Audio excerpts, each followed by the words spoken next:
All right, good evening. It is Tuesday, April 21st, 5:02. We're going to go ahead and convene the Land Use and Zoning Committee with introductions to the left.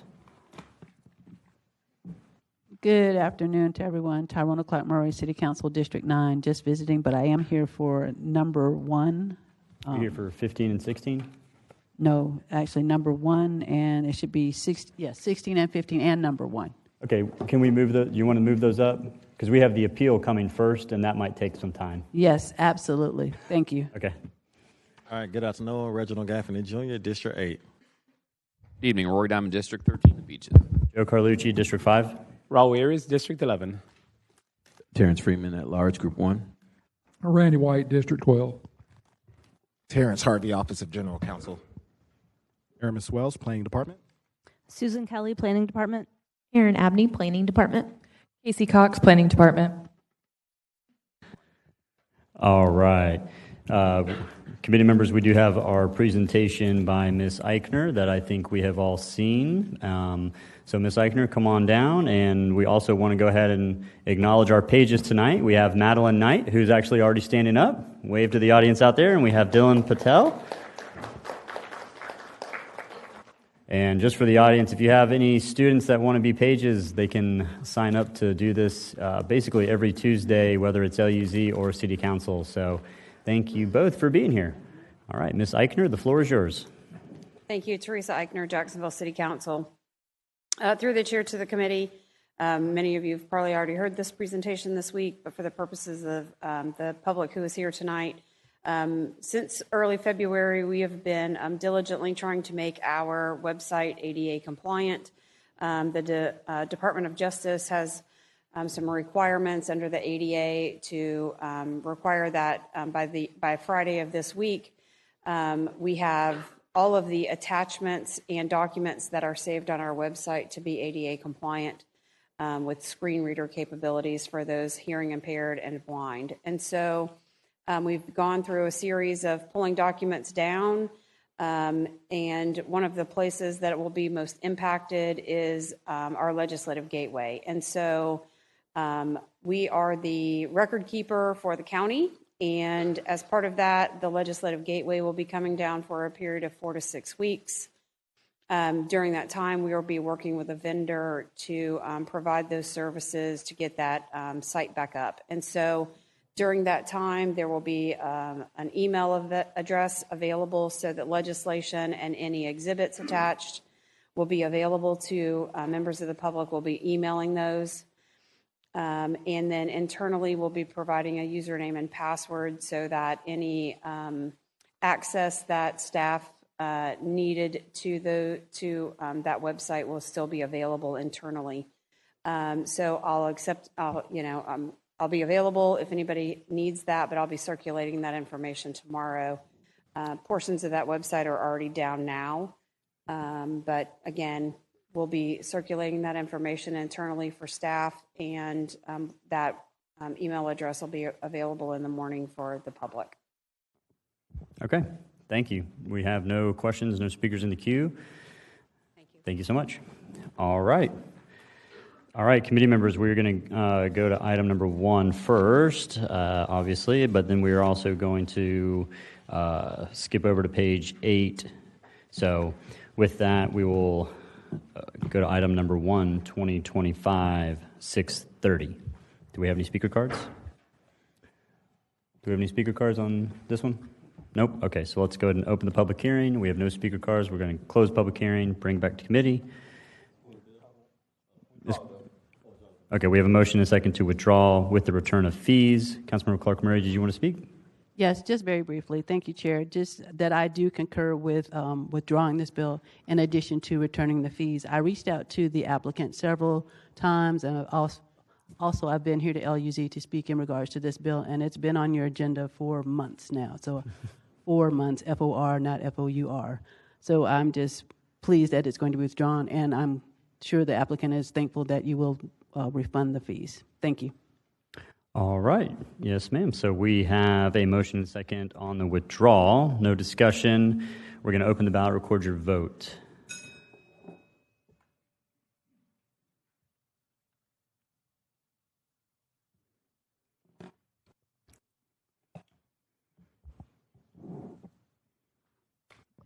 6 yeas, 0 nays. By your action, you have withdrawn 2025-630.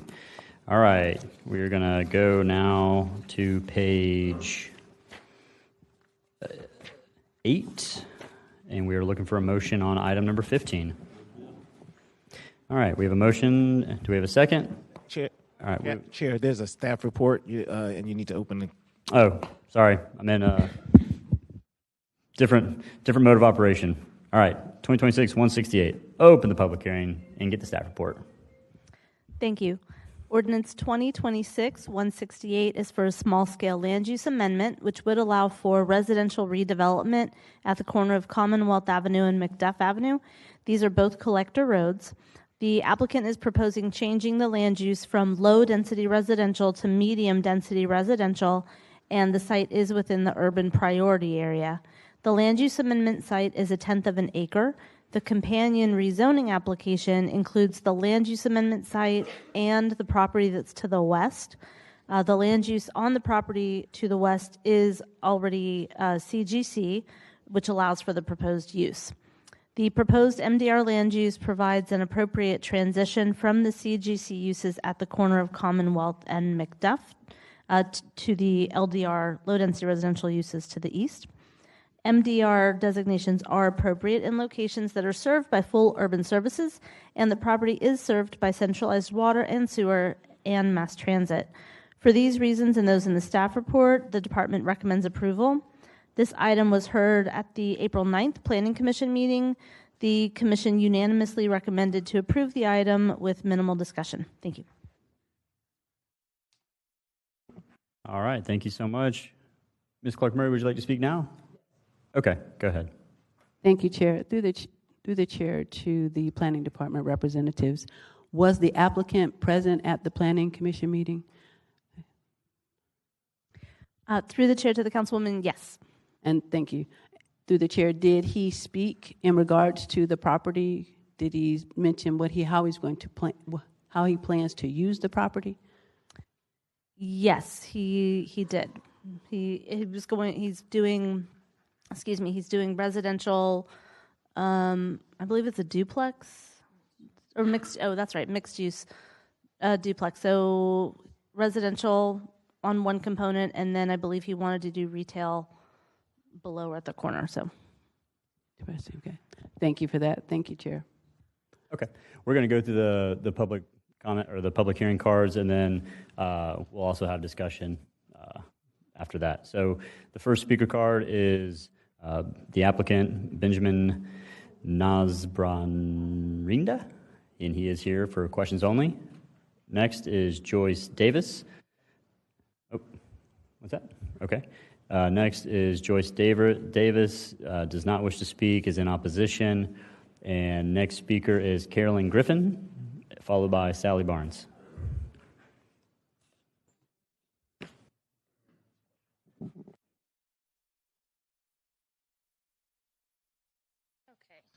Good afternoon. My name is Sally Barnes. I'm a little confused in here because I asked her at the desk, we was coming for the 1005 Macduff Avenue. I'm sorry, Ms. Barnes, can you state your name and address? And then... Okay, my name is Sally Barnes. My address is on file. Go ahead. When I spoke with her, I am opposed to these because it's not enough room up there for these apartments, duplexes, or what have you up there to come in there because they're going to be right in somebody's yard.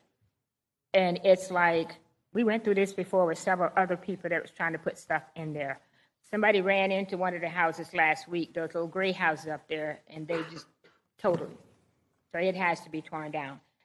My thing is, if you all would just revisit this, because it's really not enough room up there for apartments.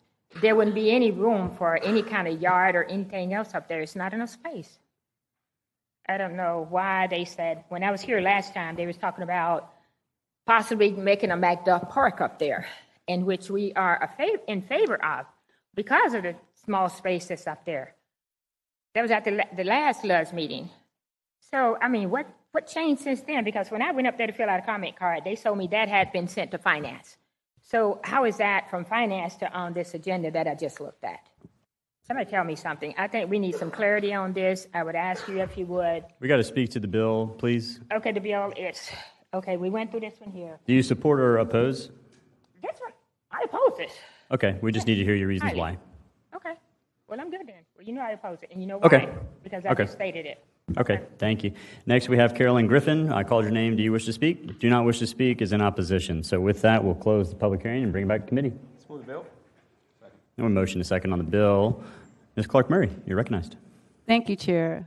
For a few reasons, I have reached out to the applicant through my office on multiple occasions, and he did not return my call so that I could get information in regards to exactly not just the reason for the zoning changes, but additionally what it is that he's going to build. And so tonight I'm surprised that he did attend the planning commission meeting, because once again I've been trying for months to speak with him. So I'm going to ask that the committee would defer one cycle so that I'll have an opportunity to speak with the applicant so he can give me full details on as to what he plans to build on the property.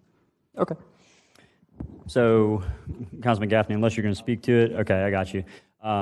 So, Mr. Benjamin, sorry, I'm not good at pronouncing the last name. So, Ms. Clark-Murray is here, and let's just, if you can, just get with her office, because a lot of times what will happen is if the council person hasn't met and doesn't know what's going on, this committee, kind of relies on that for some of our, weight that we vote on. So what I'm going to do as chair is defer this bill, and we're going to defer the next bill. So 2026-168 is being deferred. 2026-169 is being deferred.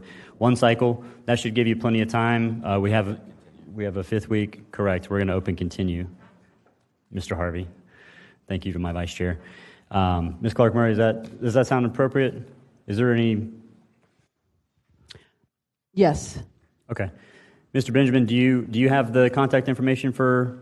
No? Okay. Is Bree here? Is she? Okay. Well, Ms. Clark-Murray, let's make sure that he gets that, and we'll be better squared away. So we're going to open the public hearing, and then we're going to continue the public hearing until 5/5. Is that correct?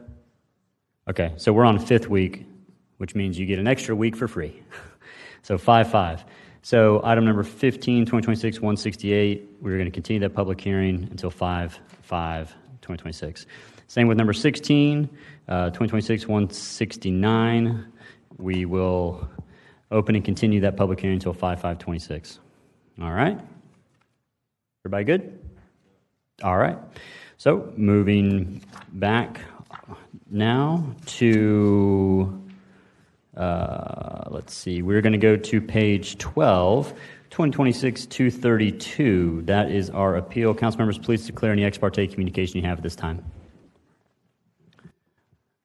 I know everybody's got it.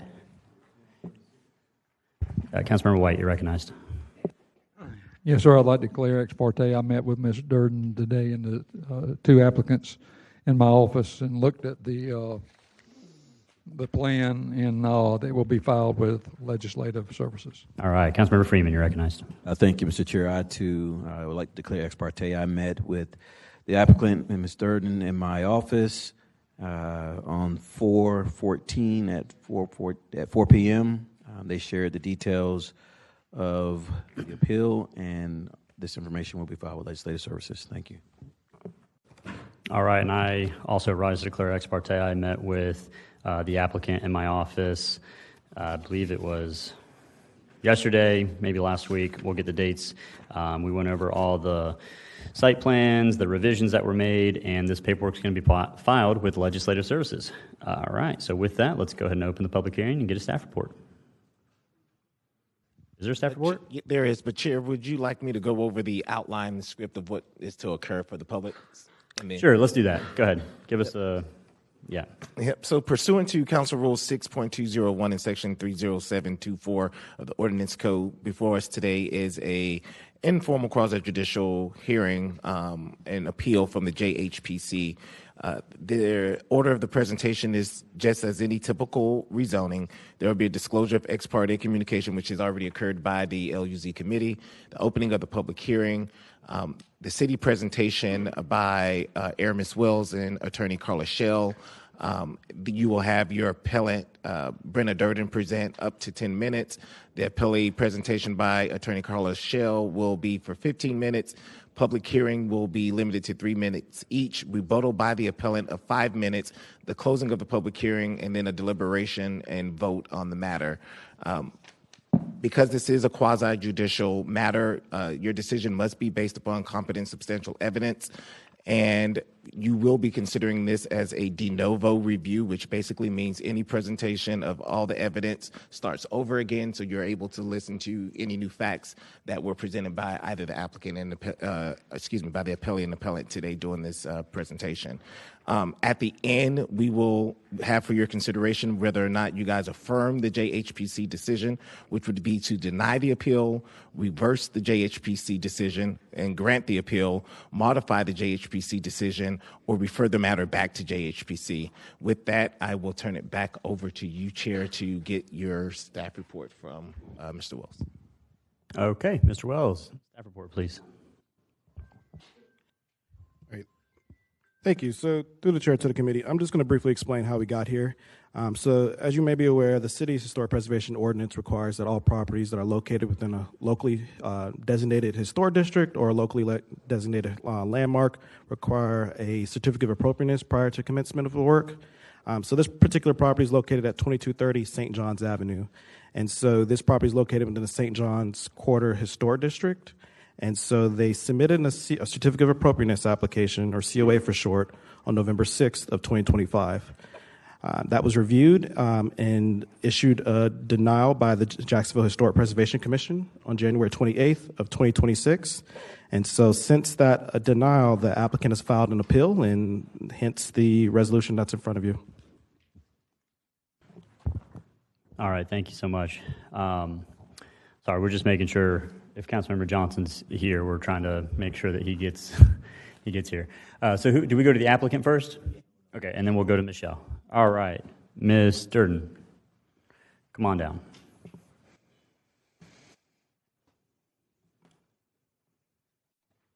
And real quick, before you get started, how do these cards, do we just go to the applicant and then the OGC attorney, and then we go to the cards? Yes, so public hearing will open up after both the applicant and OGC attorney. Okay, so public hearing's not open yet? It is open. This is all okay, this is part of the, okay, all right, that's what I thought. Good deal. Go ahead, Ms. Durden. Thank you. Can you hear me? Yes, we can hear you. No? Yes? We can hear you. Go ahead. Okay, thank you very much. Good evening, Mr. Chairman and council members. Thank you very much for hearing this appeal tonight. For the record, my name is Brenna Durden. My address is 245 Riverside Avenue, Suite 510. I'm here on behalf of St. John's Quarter, LLC, and Ron and Fran Root, who own the property at 2230 St. John's Avenue. This vacant lot is located within the St. John's Quarter Historic District, which was in fact locally designated by the city of Jacksonville in 1996 before the larger Riverside Avondale District was approved. The Root family and the Ferguson families were instrumental in the quarter's local designation. Mr. and Mrs. Root wish to build a single-family home that will serve as a carriage house to their primary residence at 2263 River Boulevard. The proposed home was designed by architect Bill Luthold, who is considered by many in Jacksonville to be the premier, most respected architect in practicing in the historic architecture arena here in Jacksonville. Mr. Luthold has won many, many awards for his historic designs, and in fact served on the Historic Preservation Commission for over 7 years. You will hear from him shortly. Mr. Luthold designed the home in line and to be consistent with every guideline and every code provision applicable to new construction in this district. Unfortunately for all involved, the planning department staff recommended against the new construction for only one reason: a street-facing garage.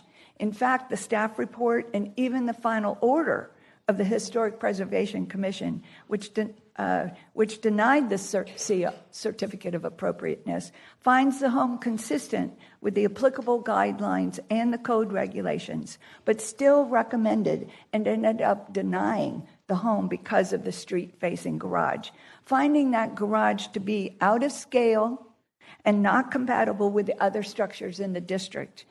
But the facts and the testimony you're going to hear tonight will show that that is wholly inaccurate. There are hundreds of street-facing garages and even front-facing garages in the district, and even several in the same block as the vacant lot. More so, you will also hear that there is actually no prohibition against street-facing garages in any of the guidelines or the code provisions. We have filed a written appeal detailing these issues, and we ask this committee to grant our appeal and approve the COA. Mr. Chairman, with an intent to stay within our very limited presentation time, I've previously provided a set of photographs and also Mr. Leuthold's curriculum vitae to Ms. Bolton, who for distribution to each of you. I would like to now proffer Mr. Leuthold to the committee as an expert in historic architecture and very importantly, Jacksonville's guidelines and code regulations for the historic district. Following Mr. Leuthold's testimony, the owner, Ron Root, will refer to the set of photographs that you have and present factual testimony regarding the many street-facing garages in the district. As previously agreed, I'm reserving 5 minutes for rebuttal. Thank you very much. Okay, thank you. And now we will hear from Ms. Schell. Is that? In their 10-minute time, so their presentation. So she is allowed to. Okay. So her presentation consists of the applicant, and the two expert witnesses. Okay. I just wanted to make sure we were in order there, and also wanted to welcome Councilmember Johnson. Okay, did you sneak in here? All right, thank you. Good deal. Go ahead, Mr. Leuthold. Name and address. My name is Bill Leuthold. My address is 2742 Herschel Street. I'm the architect of the house that's under consideration. It's a house that's a two-story house that was designed to fit in on St. John's Avenue within the historic district of St. John's Quarter. Before starting, I'm very familiar with the neighborhood. I've done many projects in the neighborhood and looked around the immediate area to make certain that this house was designed to fit into that area properly. Among the requirements in the guidelines are two things that come from the Secretary of the Interior standards for rehabilitation. We've applied all of those.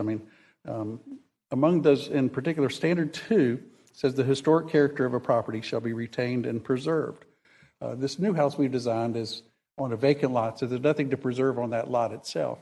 But the previous house on that lot was very similar in size and scale, porches on the front, porches on the rear, two-story house, hip roof. So we've followed that house quite closely.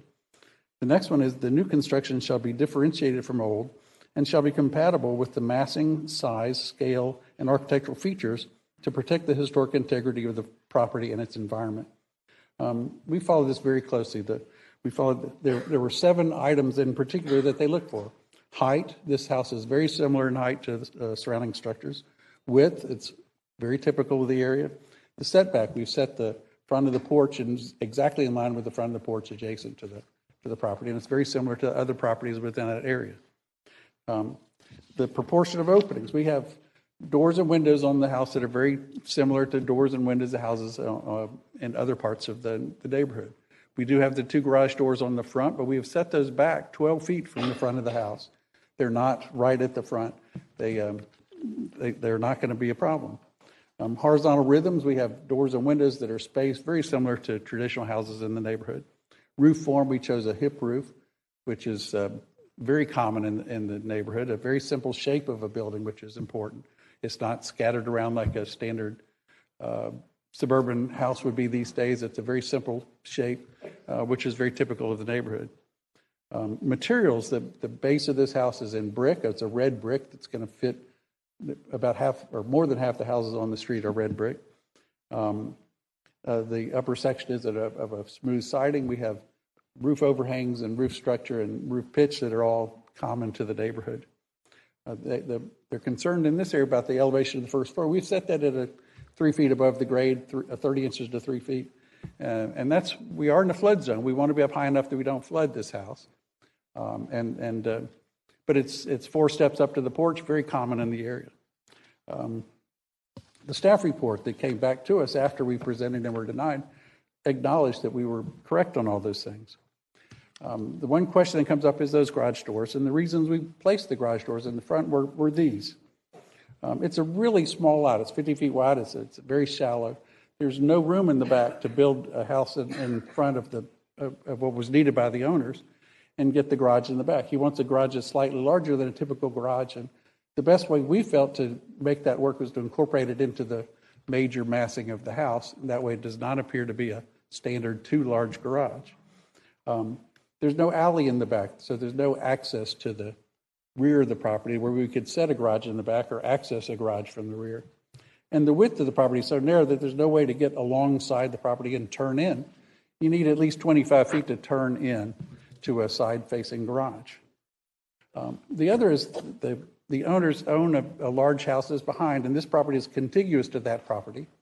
And by far the best way to connect the two properties would be to have a backyard of this property that joins the backyard of the large property. And by doing that, we've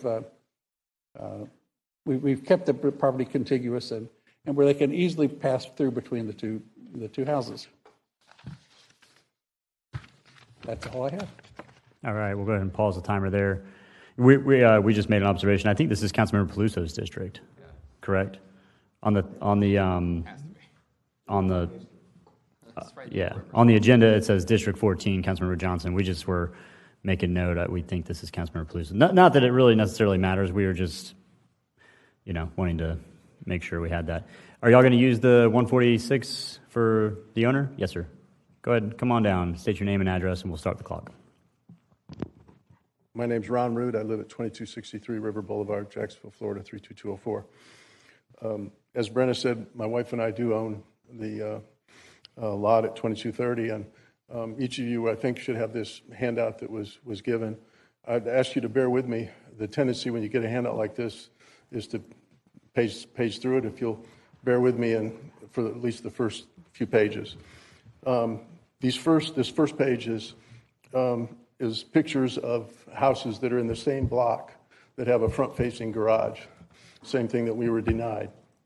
The bottom picture on the first page is a carriage house on the left. It's been filled in and no longer used as a carriage house, but that is the original garage for that house. Page 2 and page 3 are 3 other structures within our St. John's Quarter that have front-facing garages. And then on the bottom of page 3, you'll see a map that details exactly where these locations are. The big red circle on the bottom is our home, and then the arrow points to the lot that's contiguous. And then these other blue squares are the other street-facing garages in the St. John's Quarter. The next page is, over the last 2 to 3 weeks, I've driven extensively throughout the Riverside Avondale Historic District, and these are all street-facing garages within the district. There's over 200 here, and it's only a partial list. And so what follows is a series of a few of these homes, pictures which show street-facing garages. And by the All right, thank you, sir. Sorry, your time is expired. Thank you. We will have following public hearing, so we can ask questions. Ms. Schell, 10 minutes. I think I have 15 minutes. I think I did give you 15 in the email. Darn, I was trying to. No, I'm just kidding. Go ahead. All right, Carla Schell with Office of General Counsel here on behalf of Planning Department and the Historic Preservation Commission. So I'm going to walk you through. This is about 2230 St. John's Avenue, a vacant lot and a proposed new construction. You can see the map there. This lot is in the St. John's Quarter, which is a section of the Riverside Avondale District. It was established about 18 months before the greater Riverside Avondale District. For the purposes today, they're one and the same. It's the same design guidelines and the same ordinance code provisions apply. Within that little section of Riverside Avondale, that star is 2230 St. John's Avenue. You see it's an interior lot.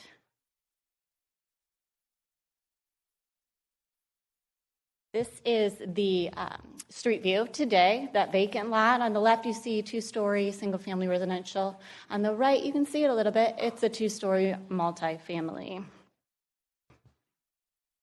The current owner is proposing this new single-family home. So the issue is simple. The design of the front of this home violates the design guidelines and the ordinance code provisions. While I have respect for the architect and I agree that he has designed a lot of great structures, this one misses the mark. Specifically, the planning department found that the double garage doors placed on the front of the home are not compatible, and the Historic Preservation Commission agreed. So when considering a design of new construction, the controlling regulations are Ordinance Code Chapter 307, and the design guidelines. So the Historic District Design Guidelines, it's about a 130-page document. Did not give that all to you, just the relevant excerpts are here. This is the new construction section, which specifically highlights that new construction shall be compatible with the rest of the street, with the adjacent structures.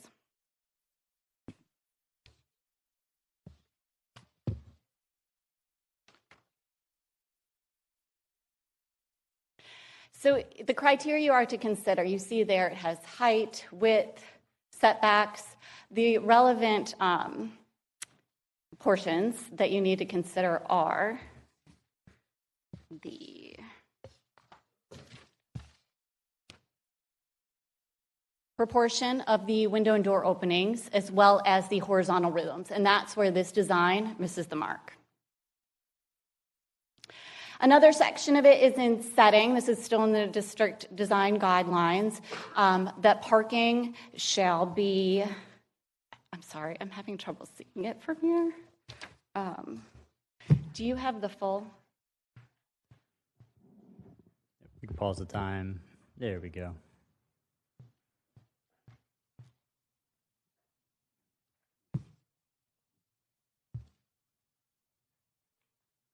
Okay, the proportion of window and door openings and the horizontal rhythms. So the setting recommendations are that parking should be restricted to the rear of the building.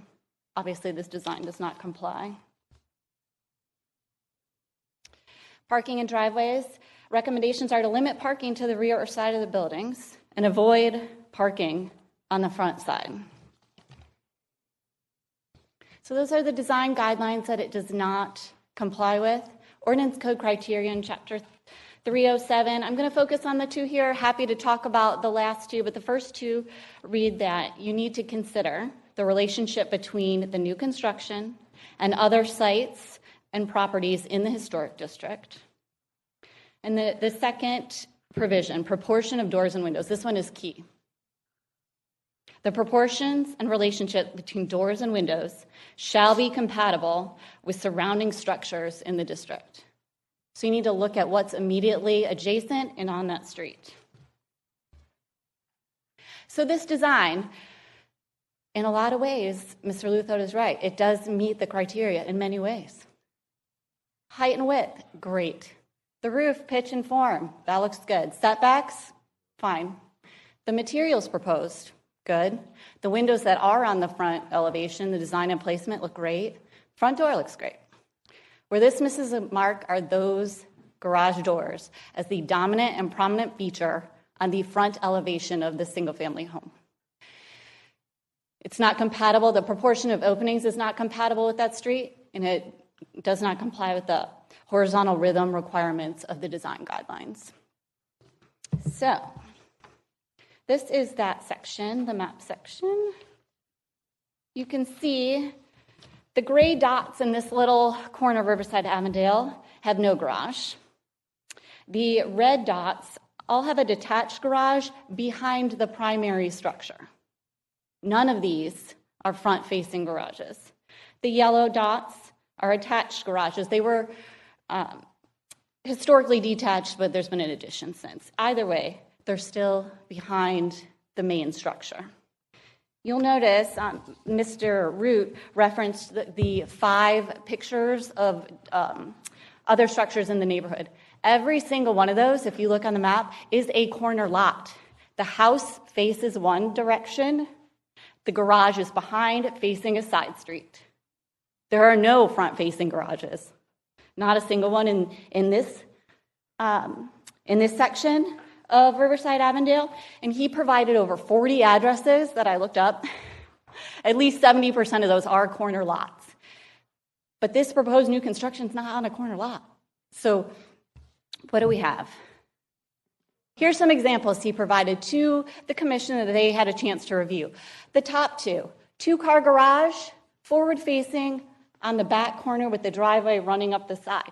Planning department said, yeah, you can have that. That'd be great. Owner said, no, I don't want that. The bottom 2 examples are side-facing garages on corner lots. Both those houses face to the left. Those garages are in the back of the home, facing the side street. Every single one of these examples he provided, the garage is behind the main house. These are his neighbors. This is what is in this section of Riverside Avondale. And the proposed new construction is not compatible. These last 2 on the bottom appear to be what we would call a carriage house. 2-car garage below with what looks to be some type of dwelling unit above, behind a main house. Now you heard the owner and Ms. Durden state that this is a carriage house. This design is meant to be a carriage house. Now, a carriage house is an ancillary structure to a main house. You see this everywhere in the district. I just showed you a couple examples. The key is it's behind a main home on the same parcel. See this picture here. The dot is the Cheek Castle house, owned under a different LLC, but by the same owners. And the red line is the parcel at issue. They argue that this new construction is a carriage house to this other house. They sit on 2 separate parcels with several residential structures in between. In fact, according to Google Maps, you'd have to walk out the front door of the Cheek Castle house, walk down River Road, turn right on Osceola, walk up a block, turn right on St. John's Ave, walk down 5 parcels to get to this lot.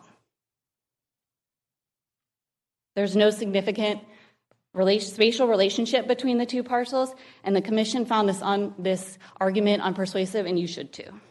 So to recap, the owner did not want a 2-car garage at the back corner of his lot, like his neighbors. This is not a carriage house or an ADU of any sort.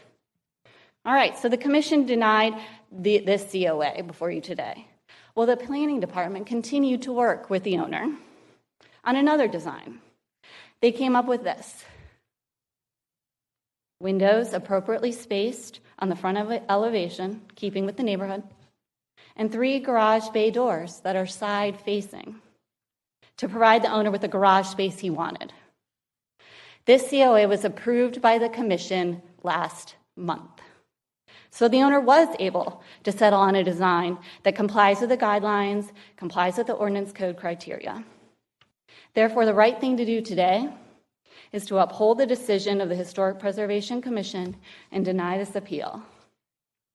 You can do that knowing that you stayed true to the historic district requirements.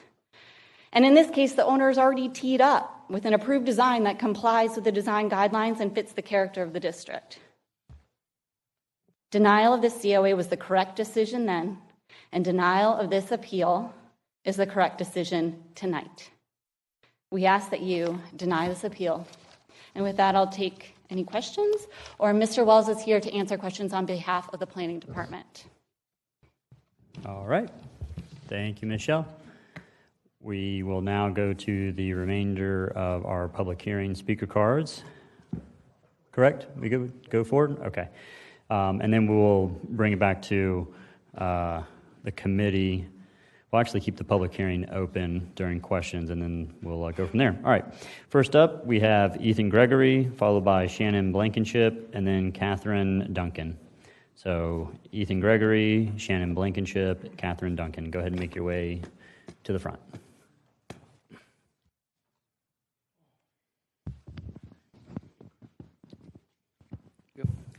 Ethan Gregory, 931 Mapleton Terrace. Again, my name is Ethan Gregory. I'm the chair of the Jacksonville Historic Preservation Commission, and we're here to request that you deny the appeal for the approval of COA for the property at 2230 St. John's Avenue. At the meeting in January, we reviewed the COA. We had the applicant speak, his architect came and speak, and we received public comment as well. And during that time, we found no evidence or new information that would give the commission a reason to go against the staff's recommendations. So at that time, we decided to deny the appeal, or deny that COA. And the main reason for now, it's been discussed plenty of times here, are the garage doors that you saw. They're front-facing. Along St. John's Avenue, there are no front-facing garages. It is not with the historic character of the neighborhood, of the St. John's Quarter, or really for the whole entire area of Riverside, Avondale. The commission determined that this is a design, looks like a carriage house or a detached garage with a garage apartment. As Ms. Durden said, this is a carriage house. Typically, you see carriage houses at the rear of the property. Typically, there would be a main house in the front and a driveway on either side. And you would go back to the carriage house in the rear, as you saw from plenty of the photos from Mrs. Shell.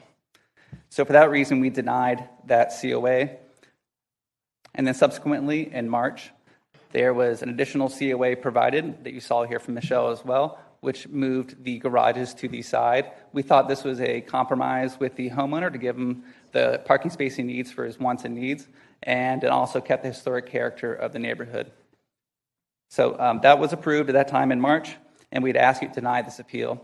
And if I may speak regarding the historic character of the neighborhood and why the design guidelines are important, I'm a realtor in my day job, and I can tell you that the values of the homes in historic areas are significantly more, largely because of the design guidelines.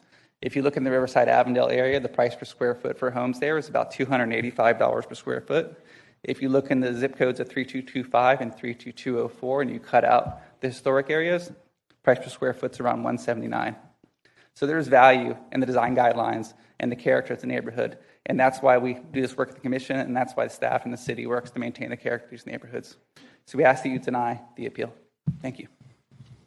All right. Next, we have Shannon Blankenship.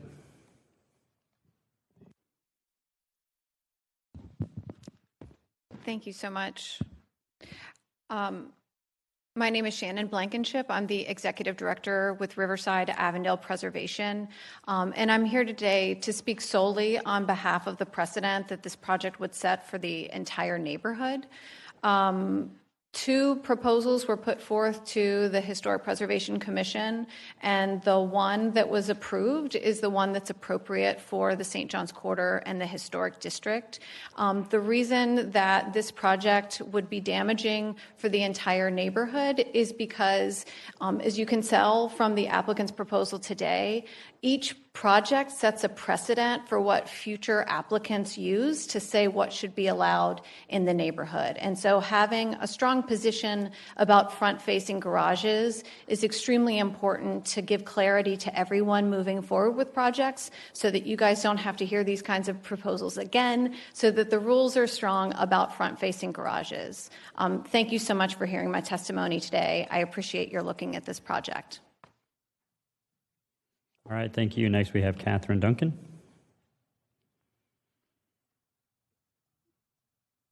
Good evening. Catherine Duncan, 1450 Flagler Avenue, Suite 15, 32207. I wanted to speak today in support of the application. As an architect who has served 12 years on the City of St. Augustine Architectural Review Board, and I've practiced architecture in the city of Jacksonville for almost 30 years, I know the St. John's Quarter District well. I worked for 6 years across the street in the offices of Richard Skinner and Associates Architects. There are single-family residences that remain, but many of the homes have been converted into offices. The office across the street where I used to work has a parking lot visible from the street with cars parked in that area. Most of the remaining homes have street-facing garages. The larger homes, like Mr. Root's, has a carriage house with garage doors that face an adjacent street, like this application. There are no alleyways to keep garages from view. Most of the lots are narrow. His lot is 50 feet wide. The cars are parked both in the driveways and along the streets. The St. John's Quarter is an eclectic mix of architectural styles and uses. It is a mixture of single-family residences, commercial offices, and mid-rise apartments. Luthold's design of the two-story carriage house maintains the character and scale of a typical carriage house for a large estate like Mr. Root's. The architect set the carriage doors back 12 feet from the front facade of the primary facade on the building. I understand the importance of maintaining the rhythm and character of the St. John's Quarter district. Infilling a vacant lot with a carriage house for the Cheek Mansion will provide that rhythm and character. If the lot stays vacant, it may eventually be used as a parking lot, just across the street. Mr. Luthold is highly respected and has practiced architecture for many years.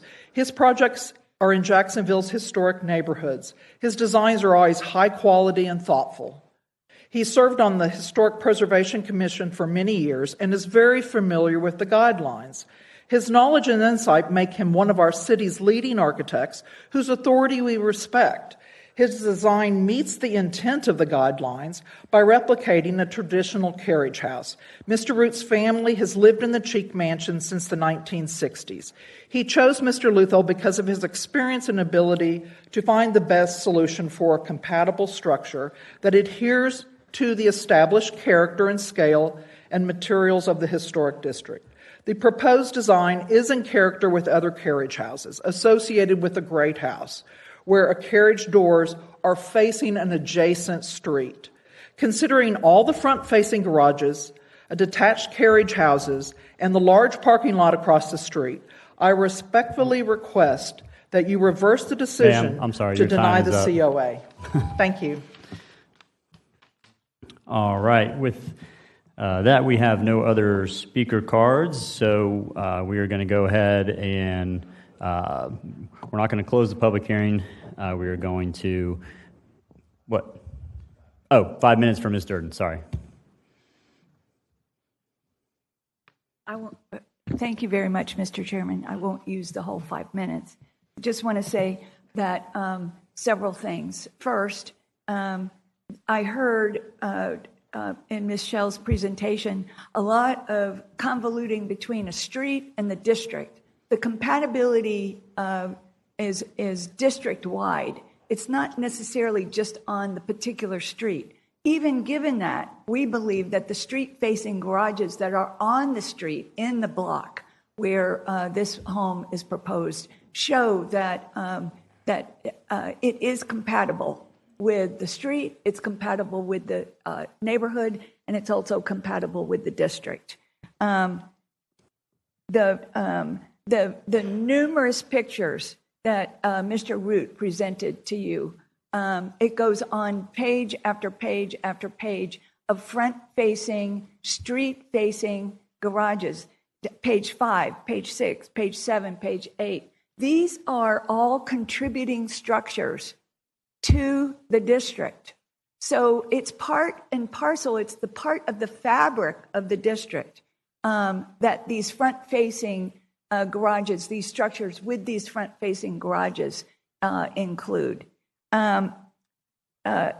You've heard from two architects tonight, well-known, well-respected, and highly familiar with historic preservation. Both of them spoke tonight and said this project is compatible with the neighborhood, compatible with the district, and meets the guidelines and code provisions. I want to say one last, two more things. One, I heard somebody talk about how this is going to be a terrible precedent in the neighborhood. There are so many distinctions that make this not a precedent. First, there are no alleys in this area of the district. most of Riverside and Avondale have rear alleys that in fact would allow an entrance from the rear. There's no alley here. Second, this is a special lot. It's very narrow. The lot width is very narrow, really reducing the complete ability to have a garage in the back. And then also it's the special nature of this lot where you do have a river view out the back, if you will, towards the river. Those things are very distinct, and therefore this project would not create a precedent. And the last thing is that I want to make it perfectly clear. There is no prohibition against street-facing or front-facing garages anywhere in the guidelines. Nowhere. So it's a matter of, is it compatible? And our position is that it is. We would ask that the committee take into account the two experts that you heard tonight, take into account the countless pictures of existing contributing structures in this district that include the front-facing and street-facing garages, and ask you to grant the appeal and approve the COA. Thank you very much again for your time tonight.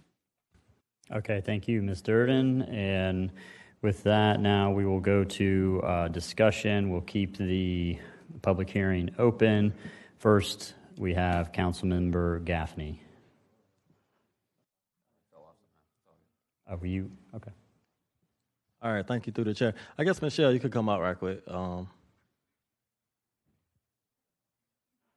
while you're on the way up, for clarity, I just want to make sure I got a great understanding in terms of what we're voting for. I mean, I think I know what we're voting for, but it's two main distinctions why I guess the planning department and the city of Jax have denied this piece of legislation.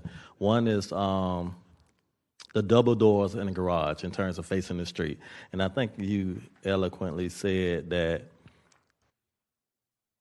corner lots can have double doors facing the street, but if it's not a corner lot, they cannot have double doors. Can you explain that for me, please?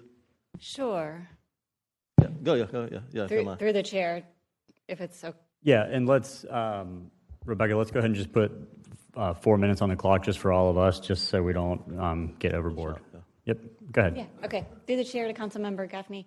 So you're correct. We see that very frequently on corner lots. A house facing the main street, garage behind and facing a side street, set back a lot. So that is ubiquitous, I would say, on the corner lots.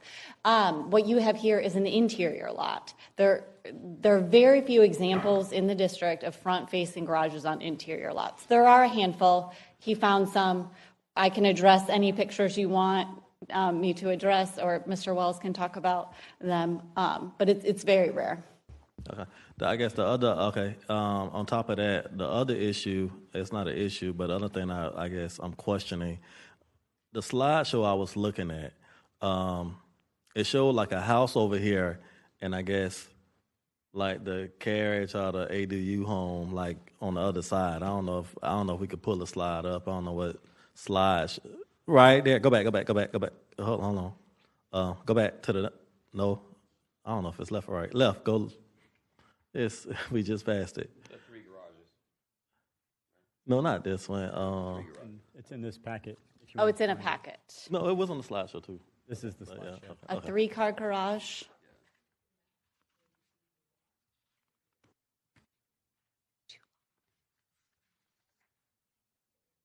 Oh, on the map. On the map? Right there. So, okay. So I see 2263 River Boulevard, obviously, and then I see the rectangular. That's like 2 or 3 lots down. I'm trying to understand that. It's right here, Roy.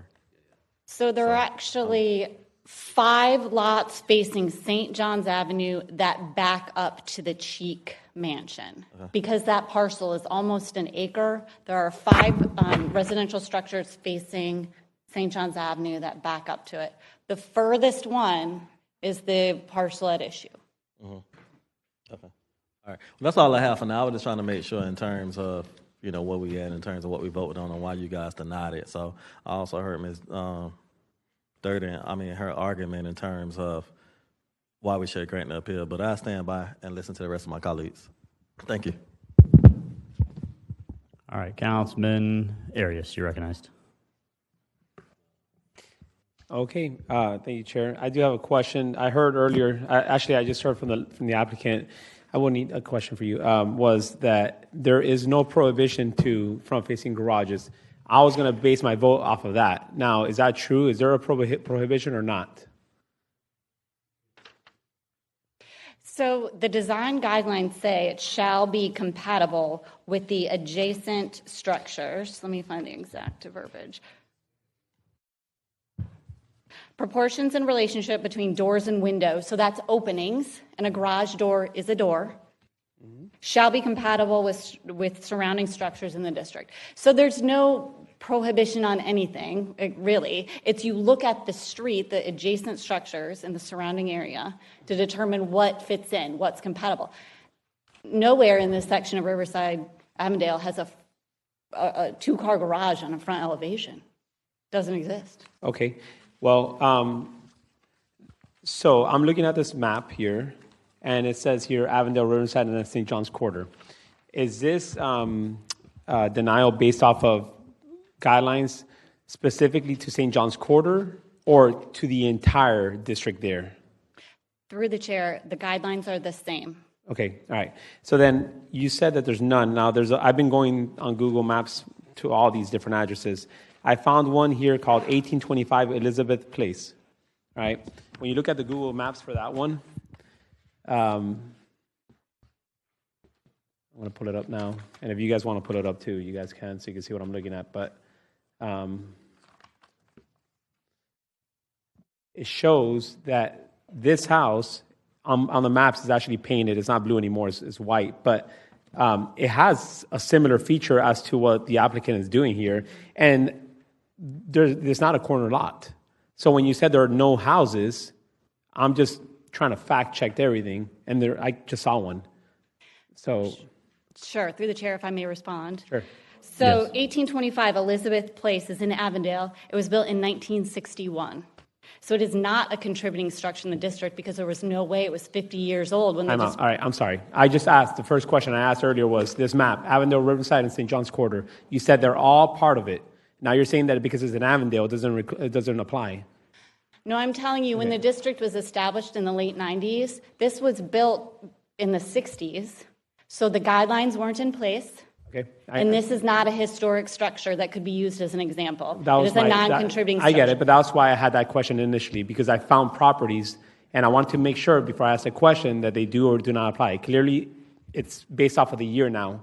It's not based off of... So there is no prohibition, technically, and now it's based off of a specific year of 90s now that we're looking at. So now in order for me to fact check all these properties, I have to now look at what year they were built in order to support your case, or not. So through the chair, yes, we could go on a scavenger hunt of all 5,000 structures in the Riverside Avondale district and look up everyone every year and see if it's contributing or not. The fact is, when you look at this street, this part, there is nothing like this. It does not fit in, it's not compatible, and it doesn't work. Okay. I'm just going to finish off your chair. I have 30 seconds. Go ahead. I don't know where the committee's going to land. I'm looking forward to hearing more conversations. I will tell you this. It's not my district, but I like to keep the integrity of different communities. This right here, if this was truly a guideline and there was a prohibition, I would have said, deny this 100%.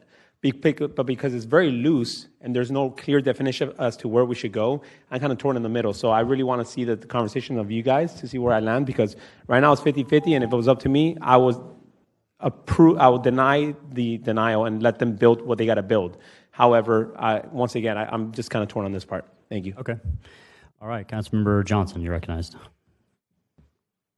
Thank you. This is quite an interesting situation. I took from kind of like what Ms. Schell said, I took from this, that I'm still a little confused at Section 307.106 about the proportions of windows and doors.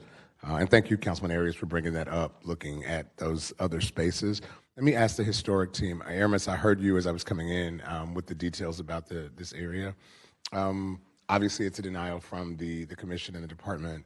Could you give me, is there something that would be acceptable in this space? Obviously, I saw the elevation of the new plan that was put together, but is there something, some kind of improvement? Because I'm thinking, and I do have a question about this, but what is there something that would be acceptable besides that that allows them to keep the same plan that they've asked for? Through the chair.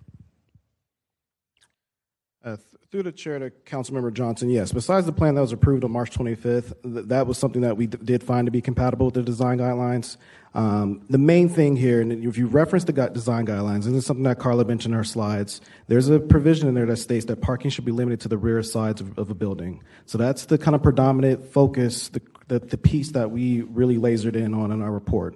And so that anything of that nature, if they were to provide a plan that showed a garage that was recessed behind the primary facade, not assembled to the primary facade, that's something that staff would support.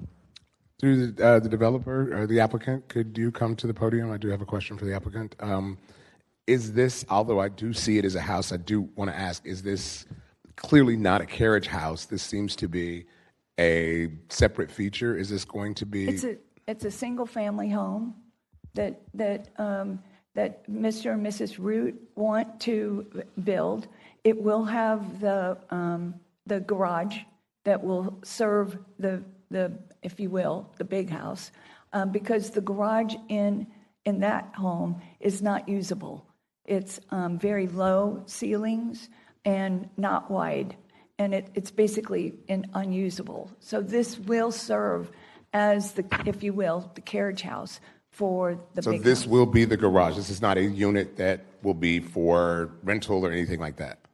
No, it won't be for rent. It's going to be their home. Understood. My other question is, what is the issue?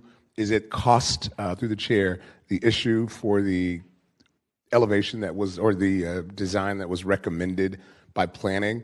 What was the problem with that was unacceptable to you and your client? Thank you very much.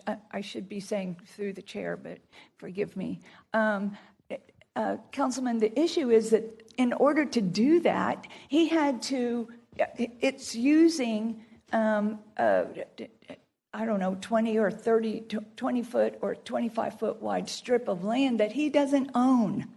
He had, that's when I said, it's unreasonable to think that a landowner has to go and take 20 or 25 feet from an adjacent lot in order to meet the this side yard or side entrance garage. That's an unreasonable position that the city should be taking. The lot is 50 feet wide. He does not own it. He doesn't own it. And so from that perspective, it makes no sense that we're going to be in a position of, when I say that's the royal we, the city, we're going to be in a position of from now on saying, well, your lot's not wide enough, just go get 25 feet from your adjacent property, your adjacent landowner, and tell them that you need the 25 feet so you can build a side entrance garage. Thank you. I may have other questions. Continue. You can continue if you have another question. Thank you. I noticed that Michelle may have a rebuttal, because I do wanted to find out if I could, Michelle, when you speak, Michelle, please don't leave. When you speak, can you also speak to the fact that I think when you're saying too, the front facing lots, the others that they found when they're say facing the street, it's not facing the same side of the street as the house, it's facing an adjacent street because that's on the side. Can you clarify that as well? Sure, you have a front elevation, sure, through the chair. You have a front elevation, which is like the front of the house, the front door, primary entrance, front facade. Those corner lots face the main street with the garage set behind the house facing a side street. Totally different scenario. And I would like to address the COA that was approved last month. They came up with that design. Nobody's forcing that design. They came up with that and said, we could do this. So we said, okay, planning looked at it, said, we agree, that adheres. We didn't come up with that or force that on them.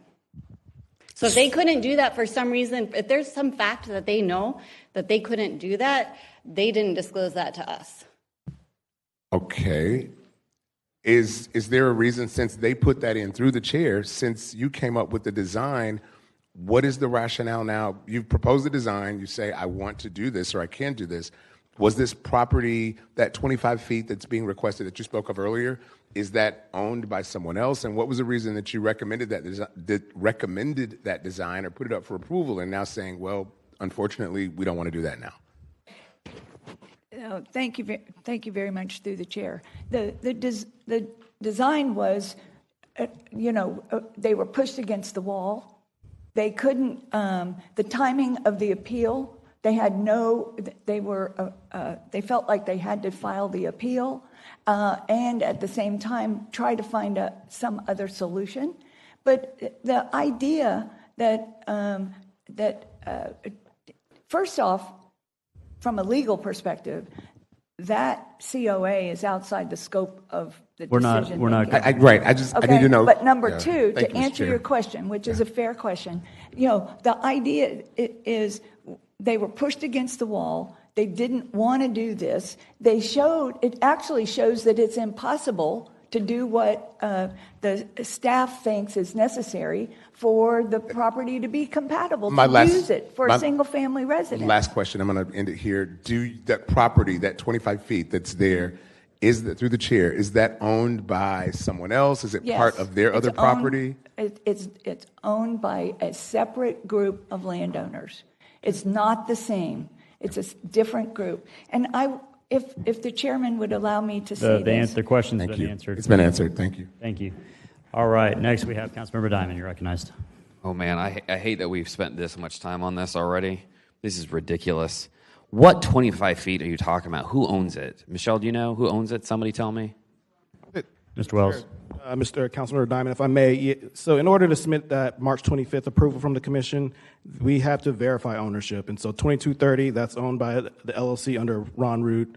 The abutting property owner at 2222, that's owned by Stringfellows Partners LLP. That's also, if you look at the Sunbiz accounts, they have ownership under that as well. So two different LLCs, but when you get to the genesis of it all, they own it. Ms. Durden, do they own it? No, come on up. I get the distinction between LLC and all this, but help us out. Do they own the LLC? Do they have this property? Thank you, through the chair. It's a different group of family members. Okay, all right, that's enough. Thank you. Michelle, how are they supposed to park? Help me out. This is 50 feet. I got a 67-foot lot at the beach. There's no way I could side park at my house. How are they supposed to park in this or anything? How are they supposed to, sorry. Where are they supposed to put their cars with such a narrow lot? At the back in a separate structure? You want them to build a second structure? You build a driveway up the side Got like it. all their neighbors Okay. have. All right, no, fair enough. Okay. Look, I'm going to show them my cards. I'm going to vote so these folks can build this thing. I think this is totally ridiculous. There's 100 people back there who's just spent an hour of their life wasted on this. Like dogs and cats sleeping together. Oh my God, mass hysteria. Someone's going to see a garage door. This is ridiculous. I can't believe we spent this much time on this. So I'm done. I'd like to vote for it. I want us to get this over with as fast as possible. And I want the historic review people to realize that at least this councilman thinks this is a huge waste of our time. I mean, people have too much time if they're worried about a garage facing the street and a beautiful house in a beautiful neighborhood. All right. With that, we're going to go ahead and close the public hearing and bring it back to committee. Now, guys, now we do have to make a motion. We have to make a motion on the amendment because right now it's in a neutral. Okay, so we have a motion and a second to amend to grant the appeal. So do we take a verbal vote on the amendment first? Okay, all in favor of the amendment signify by saying aye. Aye. Any opposed? The amendment carries. So now we move the bill as amended. Okay, we have a motion and a second on the bill as amended. And no one in the queue. I'll just weigh in my 2 cents very briefly, only because I'm used to these with San Marco, and I've actually seen the same exact argument in San Marco. And generally, where I kind of come down on this is, and it's funny, because there is a architect in San Marco, and his name is William J. Cox, and he's been in San Marco forever. His office is there. He does a ton of architecture design. He is sort of the grand poobah or whatever of architecture and design. Everyone just listens to him because he just knows. He knows his stuff. And I feel like that is exactly Mr. Luthold in this position. And that's the lens I'm viewing this through. We can make the argument on paper, this doesn't make sense, the guidelines, yada, yada. But at the end of the day, I think it's a vacant lot. People are going to have to park their cars. It's a great design. The only reason they designed a second one was to prove the point that, yeah, we can make it look good on paper and fit in the box, but it's not going to be practical. It's not going to be it's not going to be functional. So for me, I'm going to support the appeal, and those are my reasons why. So with that, we have a motion and a second to grant the appeal. Let's open the ballot, record your vote. Yeah, green is yes, affirmative. 5 yeas, 2 nays. By your action, you have granted the appeal for 2026-232. All right, moving on to page 2 of the agenda. We already took up item number 1, which was, wait, did we already did that one, right? All right, we already took up item number 1, that was a withdrawal. And then item number 2, 2025-724. Council members, please declare your ex parte communication at this time. Councilman Gaffney, you're recognized.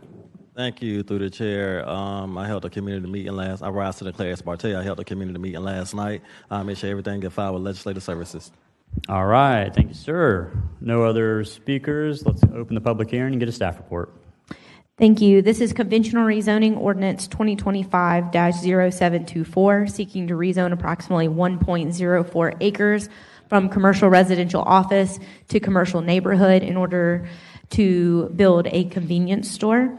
The 1 acre site is located along Garden Street at the intersection of Garden and Old Kings Road. Garden Street is classified as a collector roadway, and Old Kings Road is located classified as a minor arterial roadway. Staff has reviewed the request and finds that the proposed rezoning is consistent with the comp plan. It has an existing land use category of RPI. We find that it furthers the goals and objectives of the comp plan by promoting and sustaining the viability of existing and emerging commercial areas in order to provide services to the surrounding residential areas.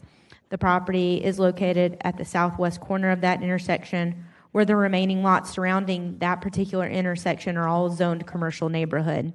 So the proposed rezoning to CN will be consistent and compatible with the surrounding existing commercial properties. So because of these reasons and those in the staff report, we forward a recommendation of approval. This application was heard by Planning Commission back in October, where there were no speakers in opposition and little discussion amongst the commissioners, and they voted unanimously for approval. Thank you. All right, thank you. And we have no speaker cards, so I guess we will close the public hearing, bring back to committee. We have motion and second on the bill. Councilman Gaffney, do you have anything? Have you spoken to the applicant? Yeah. Okay, you've spoken to the applicant. Okay, great. We have a motion and a second. Public hearing is closed. Let's open the ballot. Record your vote. 7 yeas, 0 nays. By your action, you've approved 2025-724. Moving on to item number 3, 2026-0006. Let's open the public hearing. Get our staff report. All right, ordinance 2026-006 is for a small-scale land use amendment to change 9.7 acres from low-density residential to medium-density residential in the suburban development area to allow for an increase in the density allowed on the site. The subject site consists of 3 contiguous parcels located on the north side of Morse Avenue and west side of Seaboard Avenue. Both Morse and Seaboard are unclassified local roads. The site is surrounded on all sides by land designated as low-density residential and by a single-family residential development pattern. Currently, the maximum gross density in the LDR is 7 units per acre. The proposed MDR would permit residential densities up to 20 units per acre. If granted, the proposed land use amendment would allow for an abrupt density increase in the middle of an existing low-density neighborhood. While the department does not object to the residential use, we find that this significant density increase would disrupt the existing land development pattern and detract from the character of the area. For these reasons and others in the staff report, the Planning Department recommends denial. Planning Commission heard this item at their meeting on February 5th. Several residents were in opposition to the increase in density, citing concerns about schools, traffic, and environmental impacts. The proposed MDR land use garnered a lot of discussion amongst the commissioners because it does allow for 20 units per acre. Ultimately, the Planning Commission recommended approving the item with a note that the Planning Commission encourages LUZ to consider adopting a site-specific FLU policy limiting the density of the proposed MDR land use. Thank you. All right. Thank you so much. Now we'll go to our speaker cards. First up, Hayden Phillips. Thank you very much. Hayden Phillips, 1301 River Place Boulevard.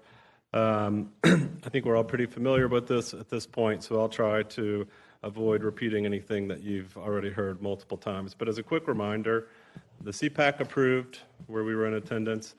Planning Commission unanimously approved, and we've held a total of 3 noticed community meetings where we've made several compromises. We decreased the total unit count from 89 to 77 units. We decreased the total density from 9.2 to 7.9 units per acre. And we have increased the minimum lot width on almost 20% of the lots to 40 to 60 feet wide. We even increased buffer sizes and included a large park in the corner of the property. So I think a lot of the concerns we heard from the community at LUZ 2 weeks ago can sort of be put into a few different categories. There were general issues with it being unnecessary, characterized as overdevelopment. I promise you we would not be here if the market were not there. There's a view that this part of town is a rural area and development does not belong. This property is in the city's suburban development area. It's almost in the urban development area, and it's very far from any existing rural development area. And traffic, which I'll get to in a second. But the Planning Department, as stated just now, is not opposed to the actual use. Their main concern, as I understand it, is the land use category. It's MDR, which would otherwise allow 20 units per acre. However, as Planning Commission suggested, we are open to a site-specific policy as an amendment with this comp plan amendment, which would cap the density at 7.9 units per acre, which is just over the 7 units per acre already allowed under the existing land use LDR. So this is not a spot land use amendment. It is not spot zoning. It is the opposite of urban sprawl. Plus, we need the housing. So, on to traffic. 2 weeks ago, as you may recall, the discussion centered around traffic and the available capacity on Morse Avenue. Ms. Larice Bannister was called to the podium and stated that Morse Avenue is currently operating at 100% capacity. This number came as a surprise to, I think, everyone, definitely me. Since then, Ms. Bannister has confirmed via email to me that number was a mistake and that as of 2025, Morse Avenue on the western side of Blanding Boulevard was operating at 16% of maximum service volume, not 100%, 16%. Morse Avenue on the east side of Blanding Boulevard, where our proposed development is actually located, my client's traffic engineer, John Moy, who is present and will speak after me, actually performed a traffic study on that section of Morse Avenue a few years ago. And as of 2024, Morse Avenue on the eastern side of Blanding Boulevard was operating at 9.36% of maximum service volume. And that includes the trips produced by Wells Landing, which is the new subdivision further down Morse to the east. So it's not a busy road. It is simply busier than what these neighbors are used to, which is something residents all over the city are having to deal with right now. So I will leave some time for rebuttal. We have several people here on our team to speak in support, the developer, the builder, our planning expert and our traffic engineering expert. If they could go next, that would be wonderful. Thank you very much. All right, we're just going to kind of go whatever order these cards were handed to me. So coincidentally, Ken Atlee is next, and then we have Samantha Series, Folks Huxford, John Moy,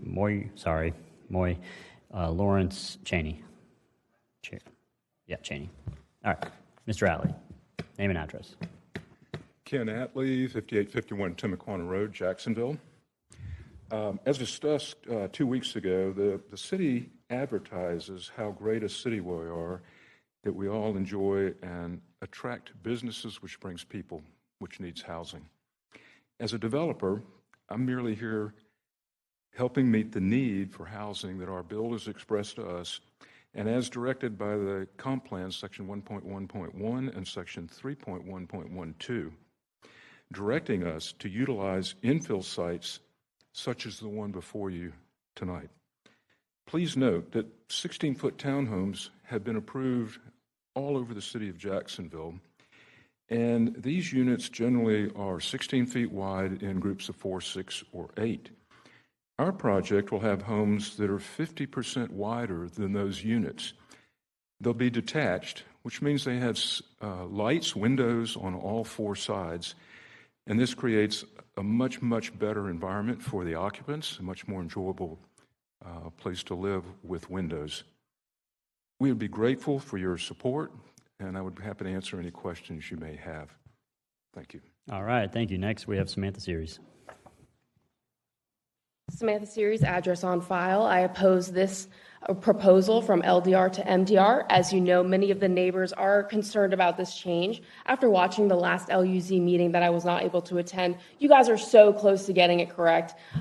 You say, but some of you sometimes say 7.9 is so close to the 7 units, then fine, might as well agree to it. But that should be the opposite of your thinking. It should be 7.9 is so close to 7. Why are we changing LDR to MDR? That is a big change. Even if they put a site-specific amendment, that is a big change. We are fighting over 0.9 units. That should mean that it is more likely that you keep it as an LDR instead of pushing it to an MDR. Mr. Phillips mentions that the other properties that are currently being developed are more dense than this development. Well, those developments are larger. One is 17.08 acres. The other is 43.41 acres. And one that is closest in unit amount, so there's 85 units coming in this one, it is going to be 22.91 acres. That is more than 9.7. If they were to use the LDR designation, they would be able to get about 67 units. They're right now proposing 77 units. So why can't they keep the LDR designation and just do the 67 units? It's tight still, but, it's allowed. We wouldn't be having these arguments. They wouldn't have to be fighting the neighborhood. It's really like they're causing more problems for themselves. After reviewing the proposed change, the planning department recommended the request to be denied. And they gave many reasons. One of them is that a suburban area is the third-tier development area and generally corresponds with the urbanizing portions of the city. Development should be generally continue on low densities with medium density development at major corridor intersections and transit stations. That is not this area. This is not a major corridor intersection or a transit station.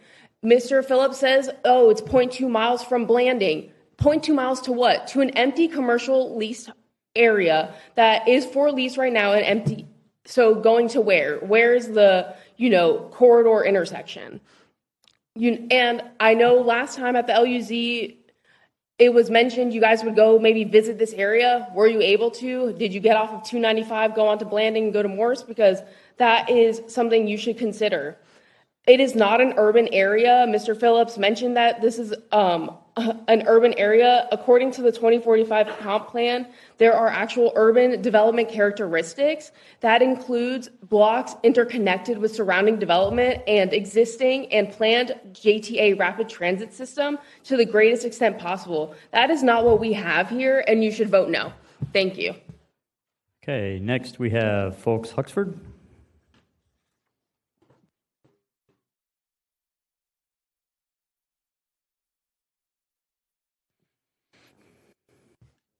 Hi there.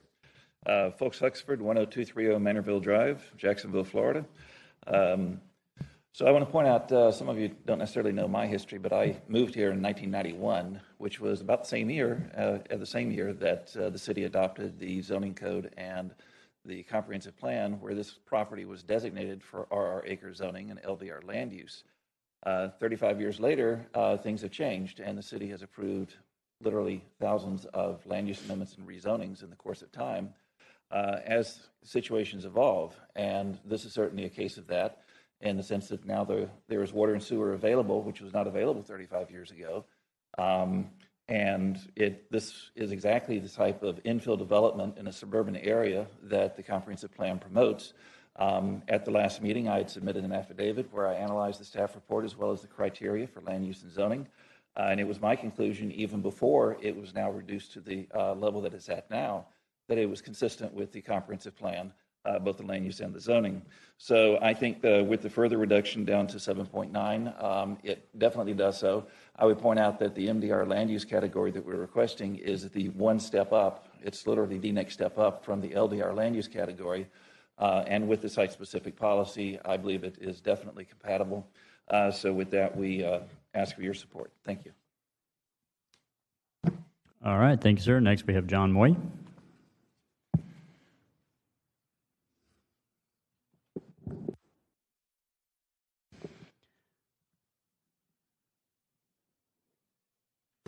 Yes, I'm John Moy with Waits and Moy, 3738 Southside Boulevard. Last LUZ meeting, the applicant, was caught off guard and wasn't prepared to discuss traffic engineering, and he asked me to come and speak on the traffic on Morse Avenue. We had done a traffic study 2 years ago for another development in the area, the Wells Landing, which was the biggest development recently in this area. And our traffic study at the time showed that we were in the ballpark of 10% capacity on Morse Avenue east of Blanding Boulevard, so Morse Avenue to Seaboard. We went back and did some generation of projected traffic from this development and another recent development, 117 unit development on Seaboard Avenue, and adding both of those developments into the traffic. If we said 100% of that traffic went on Seaboard, which it won't, it would only bring the capacity on Morse Avenue up to 17%. So, but that's really all I have to add. Okay, thank you. All right, if the following speakers want to come down, I'll go ahead and read a couple more names. Lawrence Cheney, Shelley Cheney, Henry Baker, David McClure, Bobby O'Connor. So if you're here and wish to speak, you can come on down to the front if you're not already at the front. So we'll go to Lawrence Cheney and then Shelley Cheney. Thank you, Chair. I'm Lawrence Cheney. Address is on file.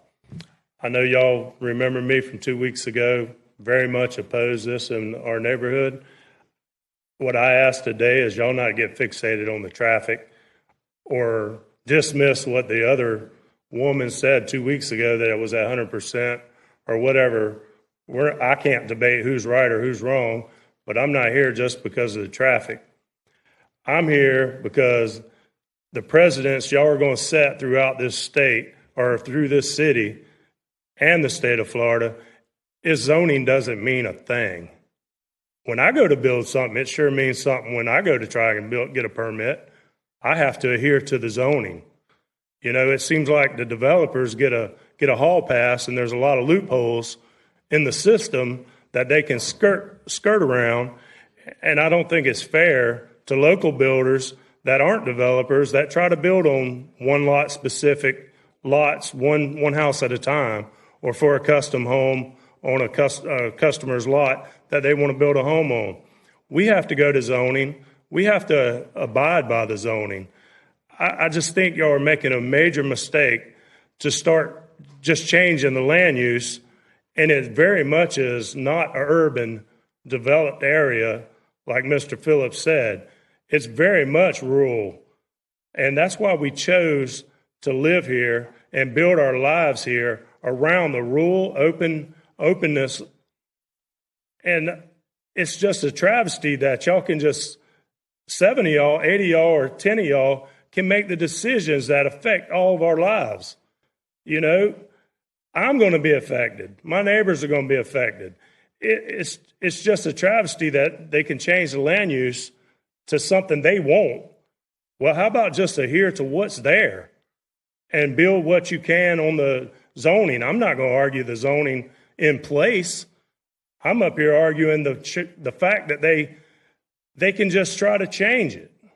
You know, I think y'all should do your jobs and vote no and make a statement as councilmen that y'all represent the people, not the developers. It's not all about the developers. Just because there's a piece of grass that they want to build on, it doesn't have to always be built on. It's not fair to the community that's put their whole lives into our houses, and we've paid our bills. We've raised our damn families here. It's not fair, and it ain't right. I'm getting emotional, and I didn't want to do that tonight. But my God, it's causing all the neighbors so much heartache that they can't even sleep at night. You know, and we got all neighbors around us are getting in fear and wanting to leave Jacksonville. That's what y'all are Thank you, Mr. creating Cheney. is lifelong residents. Mr. wanting to Cheney, your leave. time is up. All right. Next we have Shelley Cheney. Hello, I have some paperwork I'd like to give out. I'm sorry, I'm not very Sure. fancy with the. You can just hand it right there.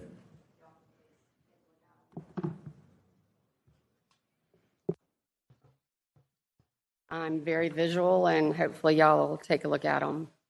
Go ahead, ma'am. Name and address. Your time is starting. Can I reset my time back to 3 minutes till you get your paperwork? Your time starts as soon as you reach the podium. Please. I haven't even said my name. Please continue. Okay. Your name and address. Shelley Cheney, my address is on file. I don't know why this has got to be so angry. I feel like I'm up here defending things that I have lived for my whole life, a home on an acre of land. If you look at the first page, very visual. We have 507 homes being built within a mile of my home. 507. And we are rural. We're rural residential. That's what's zoned. I showed you pictures of our neighborhood. Look at all the trees. It's beautiful. That's why we live there. There's trees. There's plenty of room between each other's homes. People have gardens. They do everything, you know, whatever. And then you look at the next to the last page, and it has homes on 40-foot lots, because I am a nurse. I don't know how to search all this stuff. I reached out to my aunt, who's a property appraiser. We could not find any homes in Jacksonville on 30-foot lots.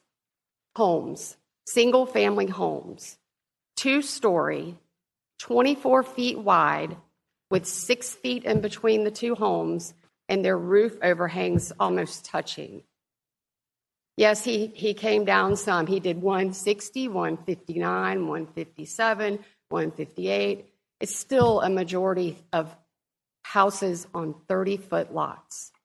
Just as my husband said, you're setting a precedence for the city of Jacksonville and approving something on 30-foot lots that's going to be approved everywhere. There's no parking. You're going to be blocking the sidewalks. You can't walk on the sidewalks. The children can't ride their bikes.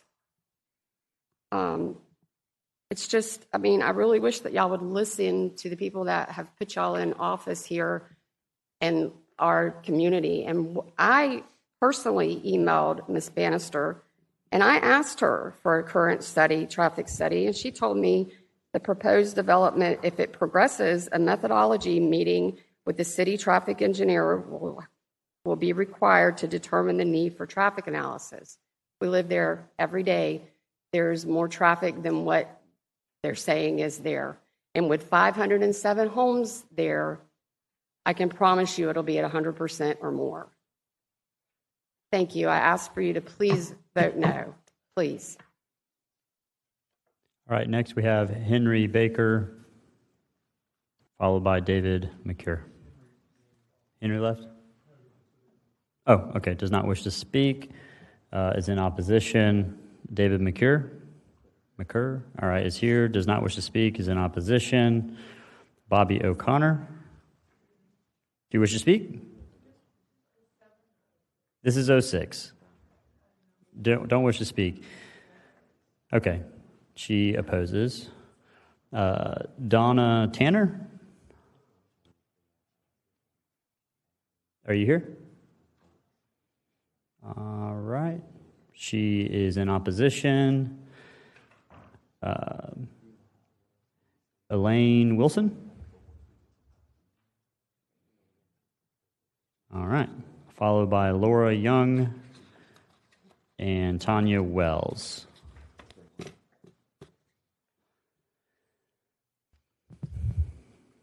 Hi, my name is Elaine Wilson. My address is 6314 Seaboard Avenue. I am opposed to the rezoning of the parcels in question. My first comments would be with regard to everybody always says it's just one more. Oh, it's just 0.9 more houses. It's just one more acre. It's just one more lot. It's always one more. So eventually there is no one more. If the desire of Jacksonville is to have Springfield in every corner from edge to edge, then we're well on our way. We keep rezoning in our particular neighborhood, all of these parcels. We don't even need to have zoning because every time we have a zone that we think, okay, our neighbor can build 2 houses, now they can build 20 houses. It is absolutely ridiculous. In order for this parcel to be rezoned and for us to be able to make a real decision, or for you to be able to make a real decision, traffic, watershed, environmental concerns, school concurrency, and utility services all should be studied before we say, oh yeah, rezone it. Because we're not even certain any of that is in place, to my knowledge, as a citizen in the neighborhood. The rezoning expectation when you buy a parcel in residential rural, which I must say, I've lived in the neighborhood since 1973. I know I don't look that old. I was a child when my mom moved in. She still lives on her parcel. Residential rural, it was originally rural, open rural. This was farmland. It turned into residential rural. Now we're leaning toward low density. Now we're petitioning for medium density or high density even. At some point, it's just going to be Springfield from one end to the other. The traffic counts and traffic talk always amuses me. I'm a Seaboard resident, so my concern for Seaboard Avenue is a little stronger than my concern for Morris.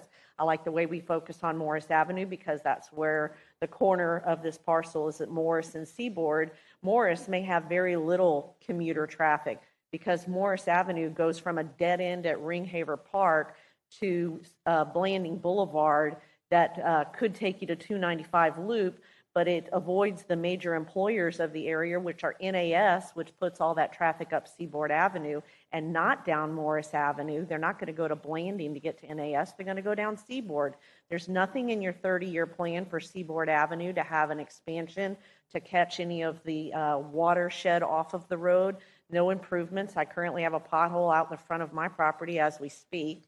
So I don't think we're in a good plan for Seaboard Avenue to have any increase in traffic.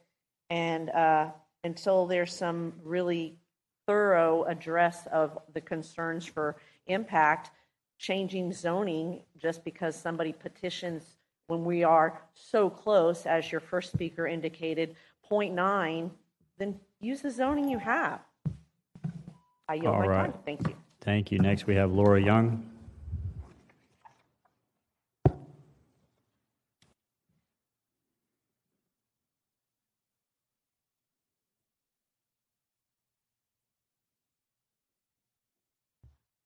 Laura Young, address on file. I'm opposed. I've been looking at the plan that they proposed for the 77, 73, I'm not even sure where that number's at today, new houses, and it gives me great concern that there's only one entrance to all of these new houses off of Morris Avenue. What happens when there's one of the famous accidents that with only 19% of traffic we have all the time when cars flip, go into the ditch and block the driveway, and there's a medical emergency in that new little community that you're going to rezone this to put in. You can't get in, you can't get out, a fire, anything. Not to mention, you're doubling the amount of houses going into that 9.7 acres or whatever they're buying there. That means we're going to have 150 cars coming and going out of one entrance and one exit onto Morris Avenue. Has anybody looked at this? This isn't 2 years ago. This is today. This is what's happening today. Not to mention the 300 houses that have already been approved to be built. So we're talking about 470-something more vehicles on Seaboard and Morris Avenue because these are all right there, right there.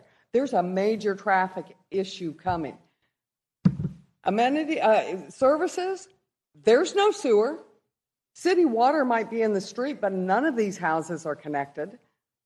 So this is not the perfect area to be building in because all this infrastructure has been put in place. It's not there. It's still rural. It's always been rural. You guys are just keep killing it 1 inch at a time by rezoning unnecessarily. It's low density residential. The people are happy there. We don't need more houses. Nobody's complaining about it. Build to the low density residential. Don't change the zoning. I plead with you, please, for the sake of the community, do not approve this change. Thank you. Okay, thank you. Next we have Tanya Wells.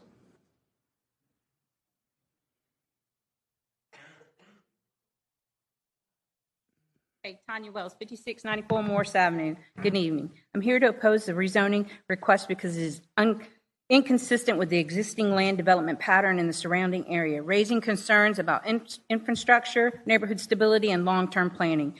Current 30-foot lots are essentially non-existent for single-family homes, which highlights how out of character the proposal would be compared to the surrounding homes. The established development pattern consists of large lots, lower density, and residential character. This rezoning does not align with that pattern. Residents rely on existing zoning when making long-term investments in their home. Zoning provides predictability and stability. Homeowners reasonably expect established land patterns to be respected. Allowing this rezoning change raises concerns about future destabilizing the neighborhood and creates uncertainty about our future. This also is important to consider the professional judgment of the planning department. Planning staff have experience in urban planning, and their role is to evaluate the neighborhoods and compatibility and impacts. The planning department recommended approval for 3 other subdivisions right here in the same area, but denied Morris Avenue. This distinction is meaningful and should be carrying weight. According to the Planning Commission report dated November 11, 24, Timaquan Elementary School is operating at 70% capacity. Since that time, rezoning for 3 developments will add over 400 homes into this school. I am sure I've missed a few places, and this does not include Wells Landing, which is unfinished homes. It has 25 unfinished homes that are not even complete, with addition to the 77 homes proposed. When considering the impact on the school capacity is significant. Traffic is another major concern. On February 12th, I asked for a traffic study. During my own observation, I witnessed with my Ring camera over 500 cars pass through the intersection of Morris and Seaboard Avenue in 1.5 hour time frame. One of the developments is 600 feet from this intersection and will add another 300 cars. The proposed development will add another 150 cars. Together, these issues demonstrate that this rezoning is incompatible with the surrounding land development pattern, and that the combined impacts may not be adequately addressed. I ask the Commission to uphold the existing zoning, given due consideration to the Planning Department's recommendation, and deny the rezoning request. And we're only 3 miles from the Clay County line. We're not in town. We're less than 3 miles from the Clay County line. All right, thank you. Next we have Chris Ward.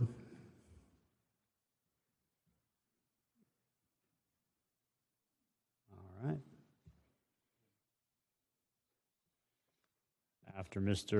After Mr. Ward, we have Caleb Irwin, Laura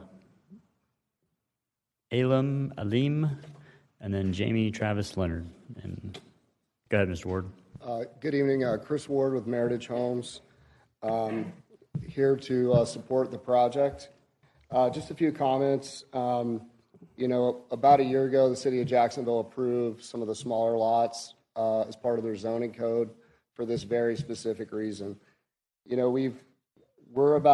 This project's located not even a half mile back to Blanding Boulevard that has over, roughly 40,000 trips a day. It's only about 0.7 miles to a JTA bus stop. This is exactly the type of area that the entire area needs to be looked at as whenever they do the comp plan review. There's roughly about 25,000 military and civilian support staff at NAS Jax. We sell homes all over Jacksonville, and we have buyers that are buying from us in a lot of different locations, and they drive sometimes 45 to an hour to get to the military bases because there's not housing located in that proximity. This project is roughly 5 miles from NAS Jax, which makes it a convenient location for them to go to work every day. I think some of the other people have talked about some of the fact that townhomes, we can go smaller to 16 feet wide. Kind of the problem with some of the townhomes with rates as they've gone up is you have the extra homeowners insurance that's these master policies that the HOA has to put on the communities, which increase the fees. And so it's forcing people to buy these townhomes that are not getting very much square footage. They're getting 1,300, 1,400 square foot, 1-car garage, versus this project's going to offer, a good price point where they're going to have a 2-car garage, they're not going to be attached, and they're going to be able to have their own backyard and their own single-family house. So we request that, you support this project and appreciate your time. Thank you. All right, thank you. Next, we have Caleb Irwin.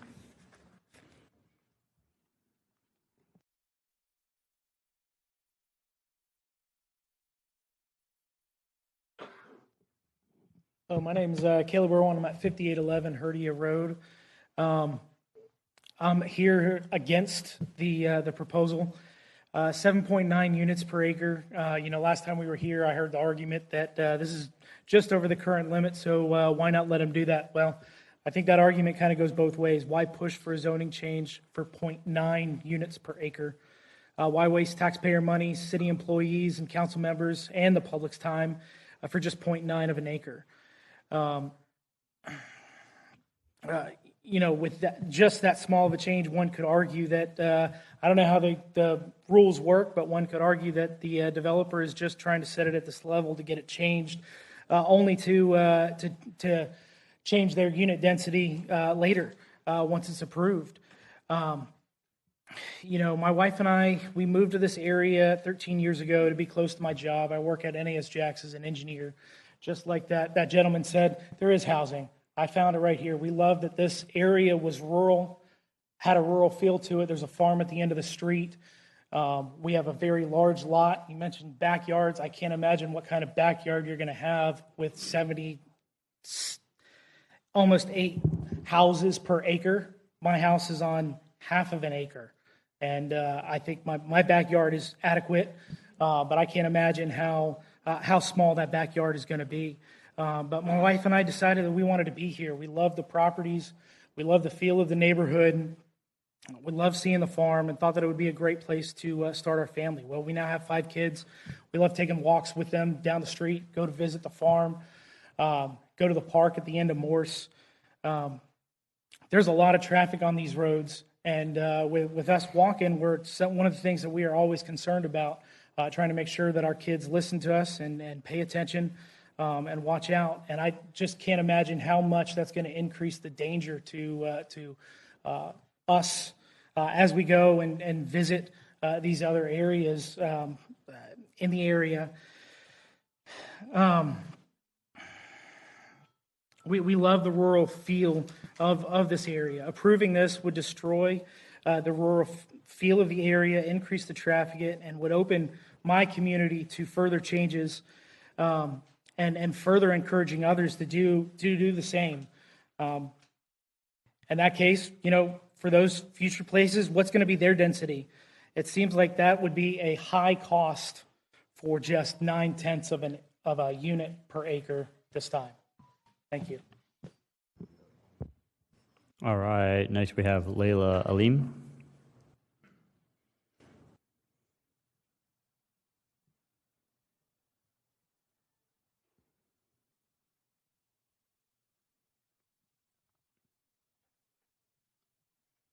Hello, my name is Layla Alim, and I'm at 5859 Morse Avenue. I would like to oppose this plan. I have a few questions that I would like to challenge the developer with. One of that was you can pull the mic closer if it's easier. There you go. One of his studies about the traffic study stated that it was, I believe he said 19% for the traffic in that area. I want to know if this took into consideration that Morse to Blanding were blocked off in this past week, and is that calculated into his study to represent that number accurately, as well as what a projected traffic study would look like for this area with this. Theoretically, if this plan was approved in addition to those 300 houses that are already previously approved, what would that look like in the future for the traffic in that area? He mentioned the buffer requirement. I would like him to elaborate on that as well because it seemed kind of vague. He just said that it's still within requirement, but it doesn't seem fitting for other surrounding areas.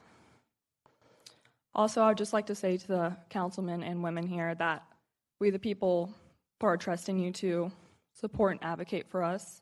And we just ask that you please do that. Not do it for the bigger companies, do it for us little people who need you. Thank you. Thank you. Next, we have Jamie Travis Leonard.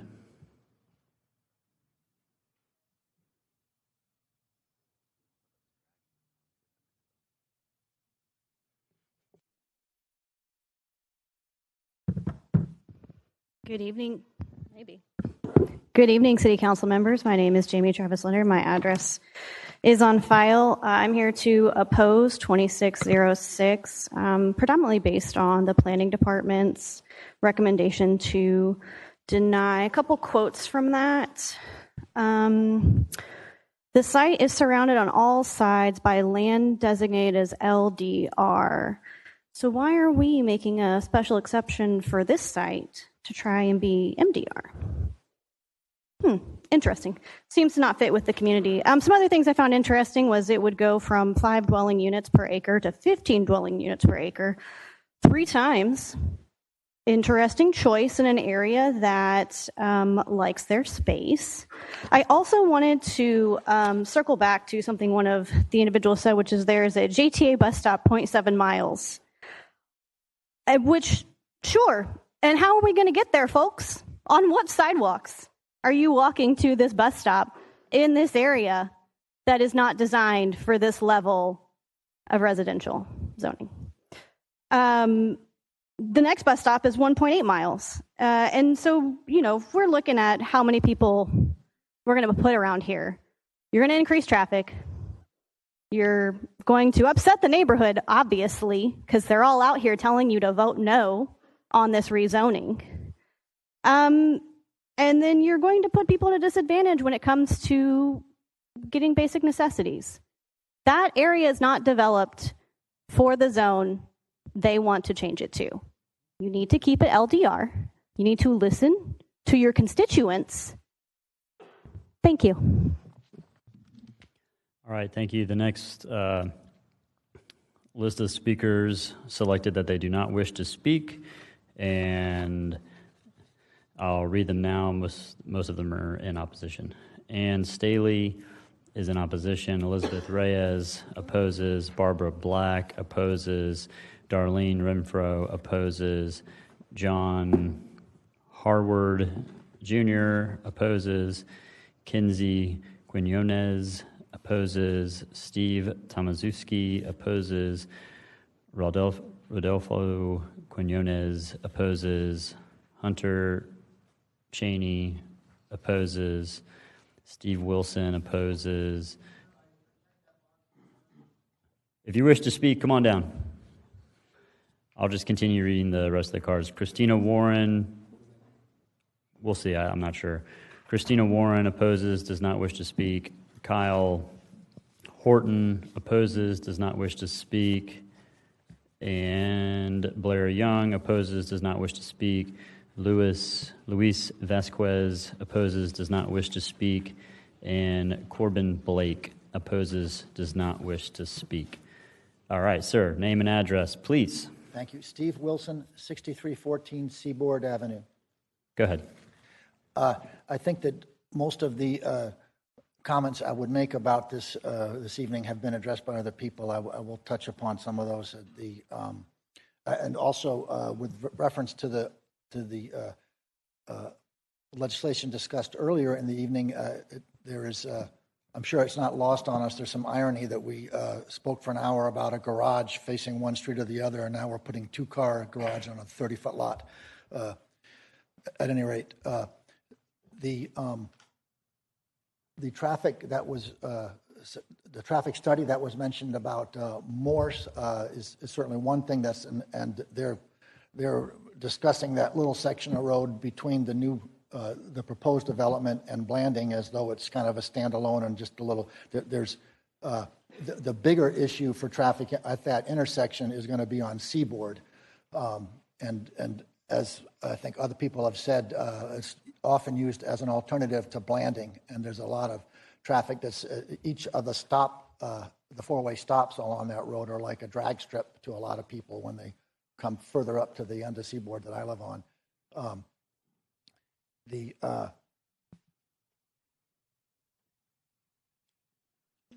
increase of the zoning, I think it has been said also that if we're only at 0.9 over, the same argument goes the other way. Well, why not just stay at the 7? It means about 10 less houses they're going to be able to put on there. But it's certainly, if LDL has been approved and appropriate, why would we not stay at that and concur with the planning department's decision on that? Thank you. All right, thank you. And sir, did you wish? Yeah. Did we call your name? Excuse me, you mentioned my name Okay. a minute ago, that I was opposed, but that I did not wish to speak. Well, that's incorrect. My name is Steve Tomaszewski. That's an error. Okay. Do you wish to speak? Pardon me? Do you wish to speak? Do you want to have your 3 minutes? Yes, I do wish to speak. Okay, yeah, I do have your card right here, and it says you oppose, and then you check the box that you do not wish to speak. Okay, well. So if it's okay, I'll just, if you want to speak, go ahead. My name is Steve Tomaszewski. Right now, I'm having a problem with my hearing. My hearing aids were lost. I'm in between getting them, so my hearing is really poor right now. So I'm doing the best I can here, relying on your closed captioning. I live at 5922 Ovella Road, which is a block southwest of this development. We moved to this neighborhood in 1962 because my father was tired of living in subdivisions and he wanted to live in a rural environment. So we moved out there, a property with a house on it, an adjacent vacant lot. I'm opposed to both of these bills here, 2026 0006 and 0007. I'm here basically to speak on 0007 about changing the code from RR to PUD. To me, after the town hall meeting where we were given photos of what this development would look like, the development proposed is diametrically opposed of if any of the existing homes in the area. It's completely incompatible with what's existing in the neighborhood. I don't think the need for more affordable housing or the people at NAS Jacks that are close by. I don't think that is, I think all that's irrelevant to what we're talking about here. Completely irrelevant. It's got to do with the people living there. Many of the homeowners in this area, if not most of them, are second and third generation. And I suspect maybe Tanya Wells is fourth generation. So we're really deeply rooted in this neighborhood. If this commission approves the zoning change, it will set a negative precedent for the area that will impact the residents here henceforth in the future. There's a lot of undeveloped property on Morse Avenue, on the north side of Morse Avenue, going east, that are large tracts of land that undoubtedly will be developed someday. If this zoning is improved, this zoning change is improved, then it'll set a tremendously terrible precedent for the neighborhood, because the next time it comes up that another developer wants. All right, thank you, sir. That's it? Yes, sir. That's I it. can't finish? No, sir. 3 minutes. Is there anyone else wish to speak that their name was called? All right. Thank you, sir. Mr. Phillips? I'm done? Yes, sir. Yes, sir. On 0006, that was your time.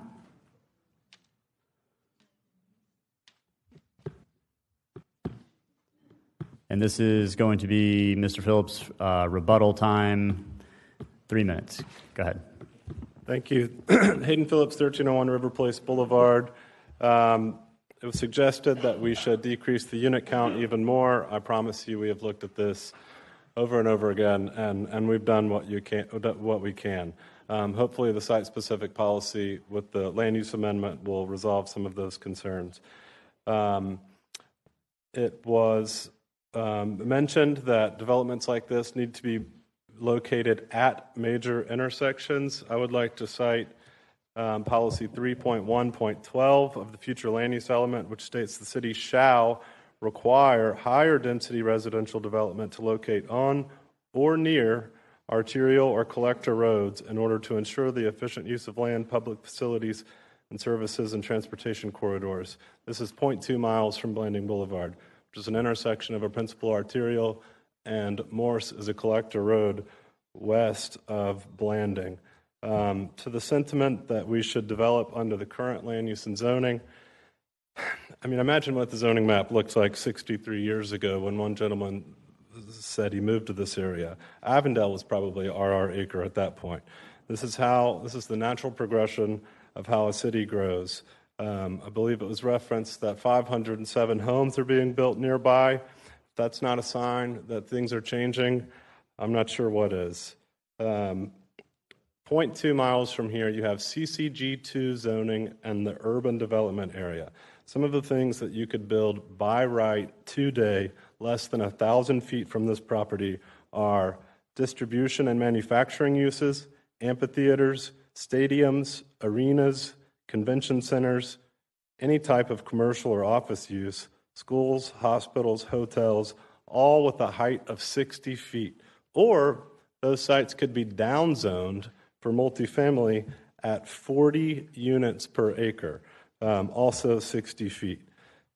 I believe it was stated that there are no 30-foot single-family homes in Jacksonville. This body approved some just last meeting. It was suggested that schools, utilities, and infrastructure should be studied first. They all have. It's in the staff report, and we're okay on all fronts. Traffic, I understand the concerns.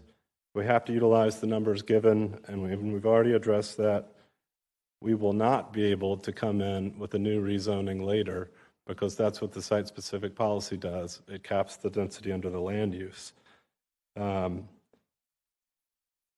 Someone said that they cited the staff report, which pointed out that there is LDR on all sides. I have looked all over the city, and there is MDR with LDR abutting on all sides, all over the city. This is not unprecedented. I'll stand by for questions. Thank you. All right. Thank you, sir. All right. We have no other speaker cards, so we're going to go ahead and close the public hearing, bring it back to committee. All right, we have a motion. Do we have a second? All right, motion and a second on the bill. Let's open it up for discussion and questions. And we'll go to Councilmember Diamond first. And just to confirm, Councilmember Johnson, this is actually in your district. Okay. What's that? You want to go at the end? I was going to defer to you. Are you sure? Okay. All right, I hate going first, and I don't see anybody else in the queue. So Correct. I'll just give my thoughts. I mean, I told everybody I thought last time, but I always feel like it's important to explain so that folks who gave their evening and care about their neighborhood at least understand why I voted the way I did. So this is about as close as I've ever seen one of these, and I don't know if it's going to pass tonight. I have to be candid with you. I wouldn't call it a coin flip, but for me, it was very close.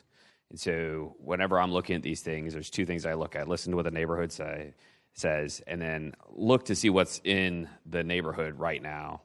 And the question on this neighborhood is really how far away are you willing to look? Because there's over 200 houses that were just plopped in down over on Sand Perch Street. And south of that, there's another 250 houses. And then if you go north, there's a trailer park and some other folks in kind of more densely packed there. And then there's Blanding. And so I know you all don't spend your time doing this, but we spend a lot of our time doing this. I always spend my Sundays looking at each zoning. And this one, I went to go see Sulzbacher and gave a speech on Friday, so I did drive the neighborhood. Didn't get a chance to talk to anybody. I was hoping somebody would be out there that I could chat with. But on this one, the reason why I'm going to vote yes today is because of what's nearby that's already coming into the neighborhood. That's one. And two, the other issue is there's going to be like 100 people who live there eventually. And I said this last time, but there's this natural tension between existing neighborhoods and families that need a place to live that's affordable. And in Jacksonville, the cost of housing just keeps going up. And so in order to make sure that new families and other families can actually buy a house, which is good for our community, we've got to allow more housing in certain places. And this is close for me, but I'll vote yes because I'm worried about people being able to afford a house. And it's so close to Blanding and because of what you can get right down the street. I get you don't want to hear that from me. I just want to be candid and direct why I'm going to vote yes. Again, I don't know if that's going to pass tonight, though. All right. We have no other speakers in the queue, but I do think we need to hear some additional dialogue. But I guess, Councilmember Johnson, if you want to kind of go ahead and kick it off, maybe we can kind of piggyback on what your thoughts are. Yes, sir. I do have some things here, Mr. Chair. Thank you for allowing me to speak. I want to do a little decorum first, if that's okay. Sure. I know I don't have a lot of time. I just got to underscore this with my community. I represent the people that are here. I represent you. So through the chair, I want to say this. This process that we're in, it is so important that we do it with decorum. I understand that this is hard because we're neighbors. This is our community. We don't want people moving things around, but that's why we have this system of government. There's no need to come in with vitriol.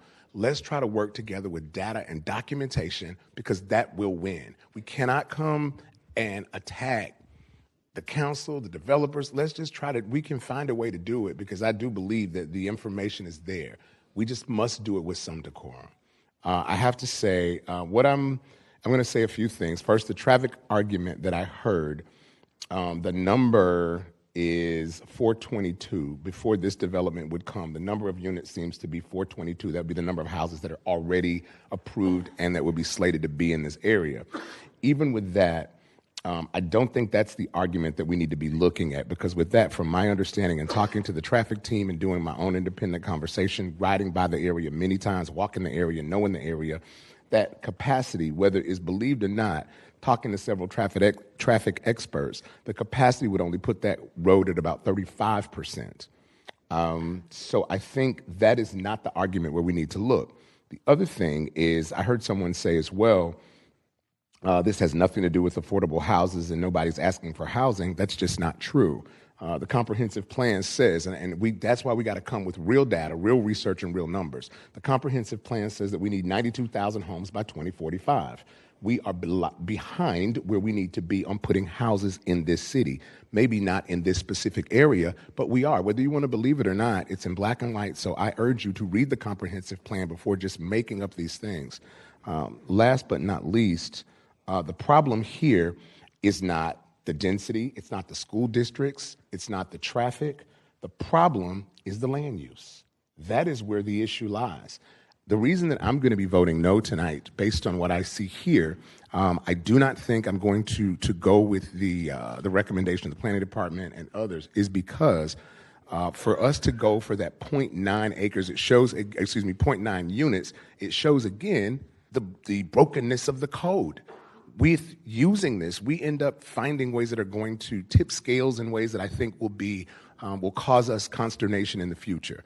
I believe right now, as I have stated before, there should be a middle category. Whether instead of having LDR and then MDR with this huge jump to the next category, there should be an LMDR. Now, that's coming up.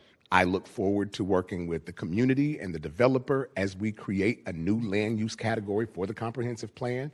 I hope they can bring it back, but I don't see this as being something that I can support right now in its current effort, because I believe the land use is where the issue is. I think if we look at the data, pull it all down, go back through each of those points that we put in, and there were some very good points argued, but we must look at the fact that the city has to move forward. The city must have housing for people. There are people who are clamoring and need it. Someone said earlier about NAS Jax. I've met with the leadership at NAS Jax, which is in my district. I've talked to people there. There are people who live as far away as St. Mary's and other places in Georgia because they feel they can't find housing here. People who are serving in our military who feel they must live outside of the area to work at NAS Jax, and I think that's unacceptable.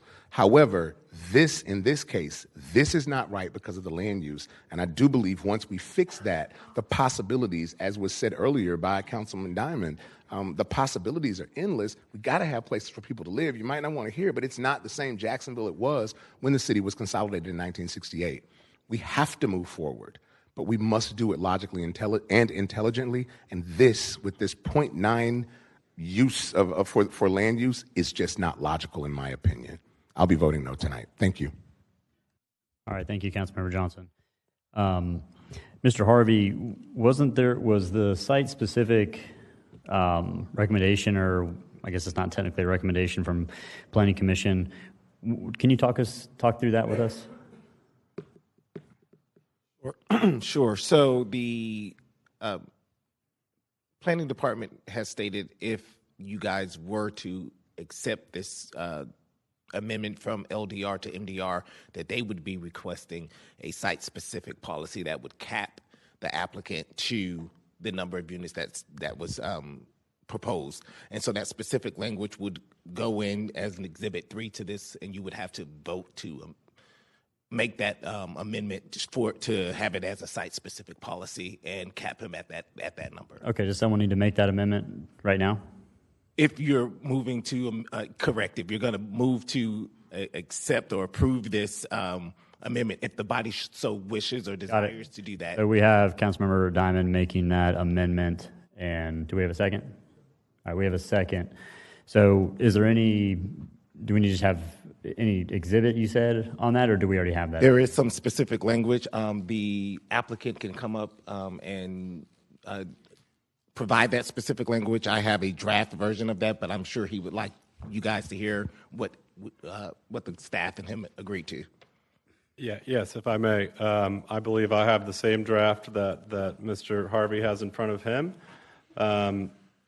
It would be policy 4.4.46, pursuant to the authority granted by section 163.3187, subsection 1, subsection B, Florida statutes. Ordinance 2026-006 for a small-scale amendment is approved subject to the following site-specific condition. Residential development permitted pursuant to Ordinance 2026-0006 shall be limited to a maximum density of 7.9 dwelling units per acre, or a total of 77 dwelling units.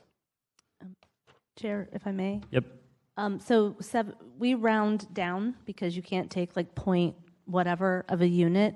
So that 7.9 is not going to get you the 77 units. You would need to put it at 8, just so you know.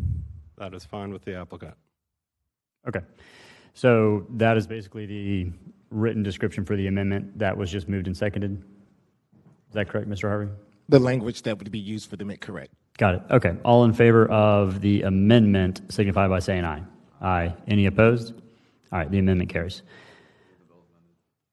All right. We have a motion and a second on the bill as amended. All right. So we have no speakers in the queue, but before we vote, I will just kind of concur with Councilmember Johnson and say, we've been talking about this, LMDR. I like the acronym there. It kind of sticks. I do agree with your diagnosis or whatever of that gap in the code, and it's a huge gap. It's a huge gap. So for me, the only stopgap, so to speak, is to do this type of amendment to prevent it.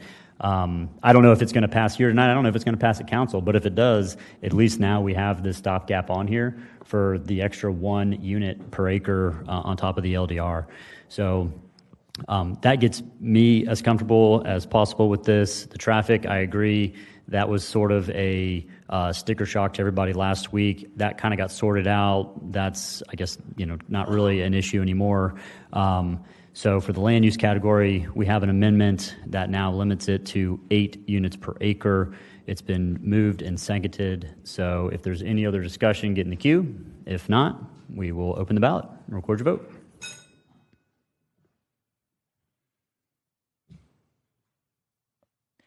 Four yeas, 3 nays.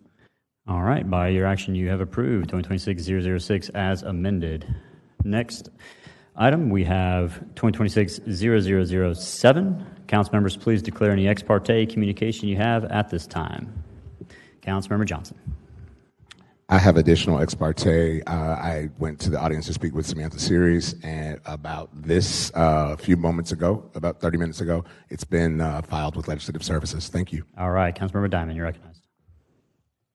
Thank you, Mr. Chair. Rise to declare ex parte. I spoke with the applicant last week, and I will file that with Legislative Services. I also drove the neighborhood on Friday, and I didn't get to speak to anybody, but I always file that.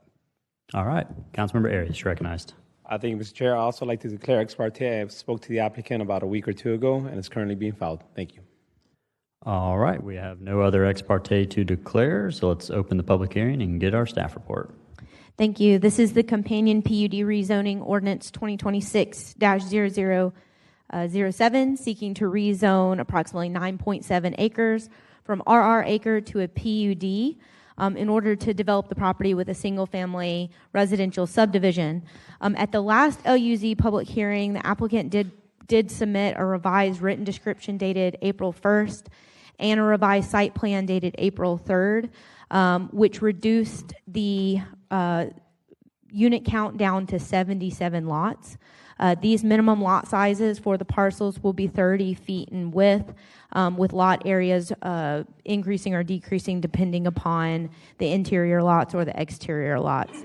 The subject property is located at the corner of Morris Avenue and Seaboard and is approximately a quarter mile east of Blanding Boulevard. As mentioned with the land use amendment, staff has reviewed the request and does not find it to be consistent with the comprehensive plan. While the requested rezoning to PUD with the proposed use and density count would be permitted within the land use category medium density residential, when we evaluated it against the criteria using the combined goals, objectives, and policies, we did not find that the requested rezoning to be overall consistent with the plan. We find the proposed PUD and PUD rezoning deviates from the established development pattern of the area. When looking at the surrounding neighborhood, development is primarily lots ranging from 10,000 square feet to over 2.5 acres in size, majority of those parcels being zoned RR acre. While there have been several rezonings to either RLD 40 and RLD 50 nearby, these developments were still within the low density residential category and did not exceed the maximum 7 units per acre. These developments, when calculating the number of units proposed, were actually closer to a 5 unit per acre density. The proposed PUD is seeking a companion land use amendment, which with the site-specific policy would limit it to 8 units per acre, and with the proposed 77 units, again, that is closer to 7.9 to 8 units per acre. So because of these reasons and those listed in the staff report, we are forwarding a recommendation of denial The application was heard by Planning Commission on February 5th, where there were several residents that spoke in opposition, citing concerns for school capacity, traffic, and environmental impacts. Again, the commission thought the proposed development was acceptable, but wanted to limit that density range, so they proposed the site-specific policy be considered by the LUZ committee, and they ultimately voted unanimously for approval, forwarding that recommendation to the LUZ committee. Thank you. Got it. Thank you, Ms. Abney. Our first speaker is the super dynamic Hayden Phillips. Hayden Phillips, 1301 River Place Boulevard. In the staff report, it stated that this would detract from the lifestyle choices of nearby residents and the character of the area. We are proposing single family within a single family neighborhood, and the nearby residents live in an urbanizing area of the largest city in the country. Change is occurring as we speak. Now that the land use amendment has been approved, this is in fact consistent with the comp plan. I touched on the changes we've made to the PUD earlier. I would be very happy to expand on that.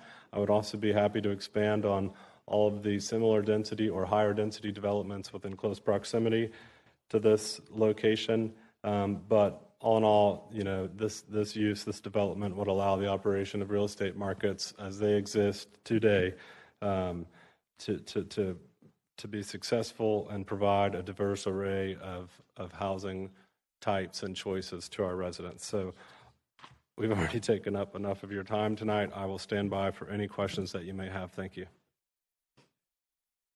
Ken Attlee.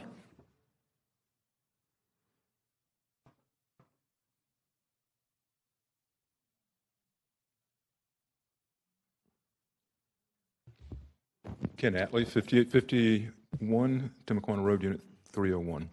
I don't have anything else to add other than please look at the site plan. Note that we met with the community many, many times, and we agreed to reduce density from 89 units to 77.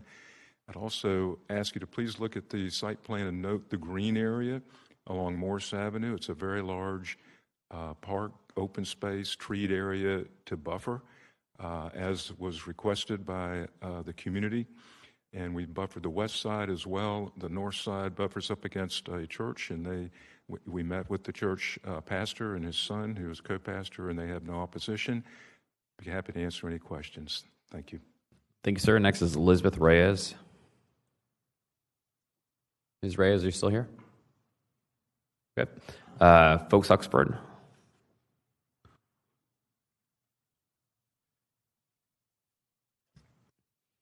Familiar face. Thank you, Mr. Chairman. Folks Huxford, address on file. I just want to add to the record that the affidavit that I referenced in my last presentation also included an analysis of the zoning where I did find it consistent. That's been furthered now with the approval of the land use amendment, and so I stand by for questions. Thank you. Next is Samantha Series.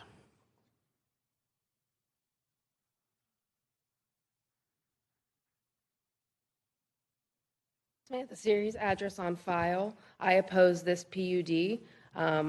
There are 3 separate properties that are adding many, many units. And, one is 119 units. That's at 17.08 acres. That's 5.3 units per acre, and that's 500 feet from this place.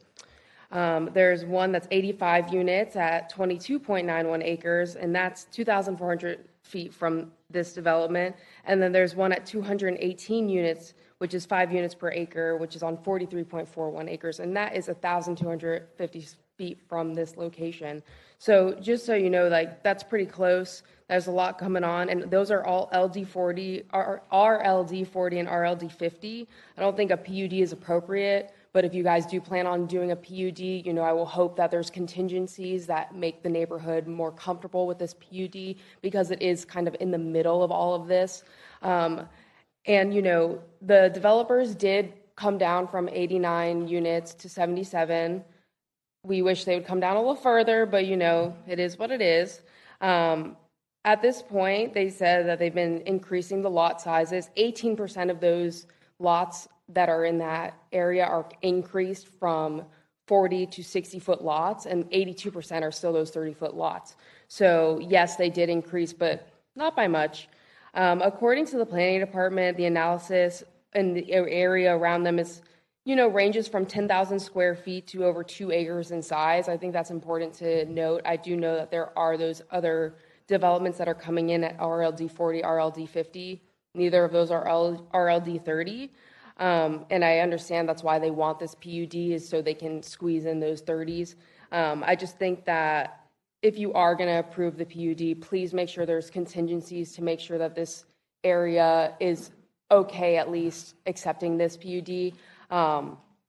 Unfortunately, it does appear that we're going to probably get this approved, but again, I want you to think about the neighborhood. It's not a PUD area. It's not an urban area. It's what we would consider residential rural, which is, I believe, what it's actually zoned as right now. So a PUD is not appropriate, but if you are going to put it in, might as well do the neighbors at least some help with that.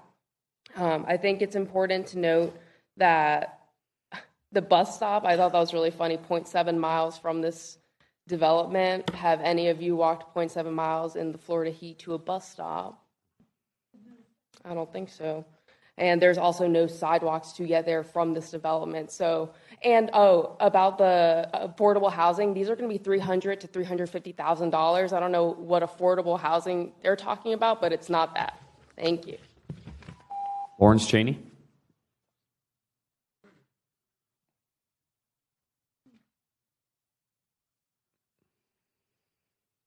Lawrence Cheney. Address is on file. Well, y'all disappointed me on the last vote. You really let us down, but can't go back. Like we said in the first, we're fourth generation, third generation families over here. We've spent our whole life here. I grew up there, learned how to ride a bike in that neighborhood. 56 years old. We're there for life. For the first time in my life, I've heard residents saying they want to leave Jacksonville. You care more about newbies. I call them newbies. Or new people coming to Jacksonville. You need them. We got to have them. The comprehension plan says that. But at the risk of losing your lifetime residence, I'm as Florida and Jacksonville as you can get. I was born here. I was born and raised in Jacksonville. I ain't never left. To replace me for somebody that might stay for 2 years and then up and sell the house and move somewhere else. We're here for life. We were born and raised in Jacksonville. We love Jacksonville, but we don't like what y'all are doing to Jacksonville. It's just not fair to let these developers bully y'all into just making decisions. He's saying it's such a major need for this area. In the last year, on the corner of Morris and Blanding, 500 feet from his proposed, a Family Dollar closed. How does a Family Dollar close? It's not as great an area as he's saying, the need of all this extra housing and transit and moving to walk into the bus stop. And a bank on the opposite corner of the Family Dollar in the last year opened, built a bank, closed. A car lot across the street on the opposite side of Morris Avenue. Used car lots are closing. I just rode by Blandon and 103rd. Our Wendy's just closed. It's not such a booming area that he's trying to make y'all think that needs all these houses because it's such a boom, urban. It ain't urban. We're on the outskirts of Jacksonville. And we're on the outskirts for a reason, because of the residential rule that the current zoning is. To give them 30-foot lots is a travesty. That's all I got to say. Thank you, sir. Shelley Cheney.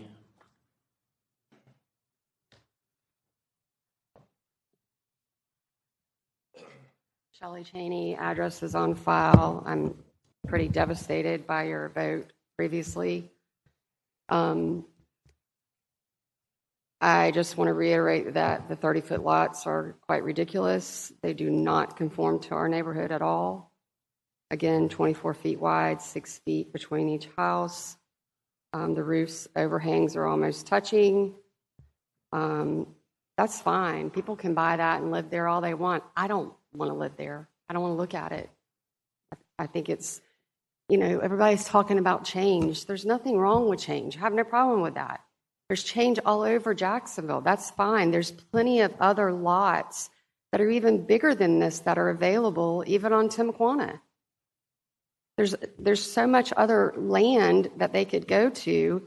We had no say in the 119 houses that are going on Seaboard. My husband tried to come and I talked to so many people, my family, everybody. They told me I'm wasting my time. And I did. I've wasted my time. I was supposed to work today, and I spent my time putting all of this together. I'm not getting paid to come down here every time. All of my family and my friends told me I'm wasting my time. And it's sad. I've been here 56 years myself, 55. And I've never come to a city council meeting. Now I know why. Because my word doesn't matter. My voice doesn't matter. We have ridden around on the golf cart all through our neighborhood the last 3 or 4 weeks handing out flyers that we all paid for to put out. We don't have the money Mr. Atlee has. I'm sorry. If I did, I would buy all the property and leave it just like it is.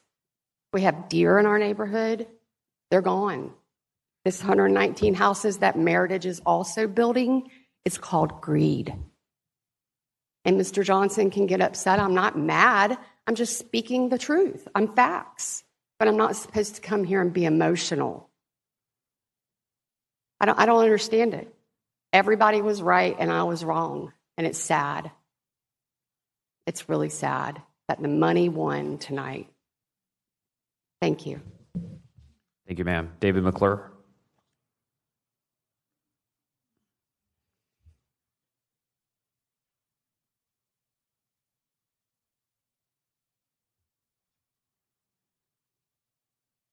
David McClure, 5750 Morris Avenue, right across from this wonderful development. I don't understand what the big deal is about keeping it low density. 7 houses on 1 acre is a huge amount of houses on 1 acre. 9/10 of a house, one more house, make it 8 houses is ridiculous. We don't have any kind of guarantees that after all this goes through, that they won't refile this 6 months or a year from now and go back to their original 20 units per acre. This is like they're saying, this is our lives. This is the rest of our lives. We all plan on staying here no matter what, at least I do.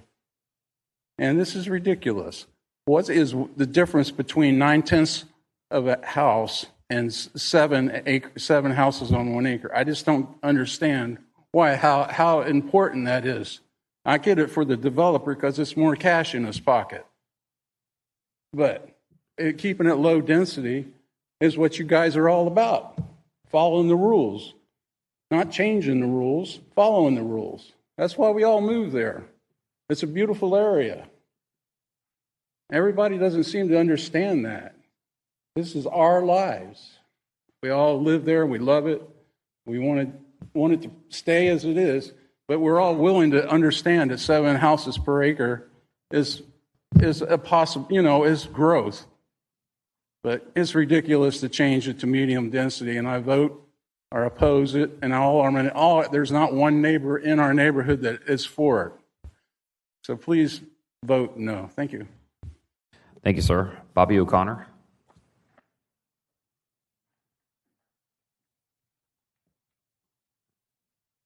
My name is Bobby O'Connor. My address is on file. Thank you for allowing me to speak tonight. I come with an interest in this ordinance and ask that you continue to give this development application your best attention. The planning department has told you that this request is inconsistent with the goals and objectives of the comprehensive plan, specifically Goal 3 and a number of its objectives. It's inconsistent with the vision plan for the flu policy, as it would significantly increase the maximum allowable density. It's inconsistent with the strategic regional policy plan. It would provide more housing units, but at the expense of the lifestyle choice created by the existing single-family neighborhood, and it detracts from the character of the neighborhood. That's all in their report. Please listen with your good minds to what these good people in the planning department are telling you. Their degrees include masters in urban planning, masters in public education, environmental, historic, and transportation degrees, to name a few. Listen to them and look at the number of years of experience in planning that these people have. Urban planning, development, a lot of planning experience. They know what they are doing. And listen with your hearts to these good people who have come from this neighborhood week after week after week and spoken to you with their hearts about what impact this is going to have on them and the neighborhood they love and the homes they love. Please listen. And I've tried really hard to understand. The learning curve is pretty steep for understanding some of the differences that comes up here. But I tell you, I don't understand how y'all could accept that there was a traffic study. The man came and spoke for just a few moments, and I'm not really sure what he said, but it didn't seem very extensive to me. What is a traffic study? Please have a comprehensive traffic study before you consider making changes that will affect not just this neighborhood, but all neighborhoods. Thank you, and please listen with your minds and your hearts and vote no on this proposal. Thank you. All right, next we have John Moy.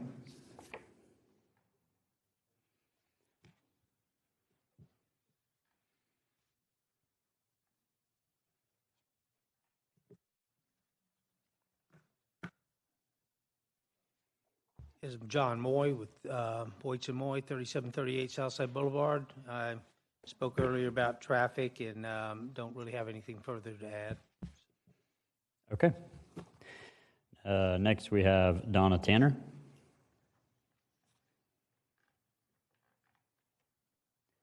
Are you here? All right. She is in opposition. Steve Tomaszewski. Can someone let Steve know? There we go. All right.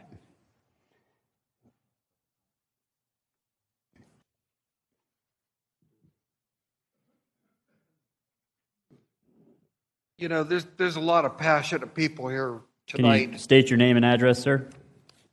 Pardon me? Name and address?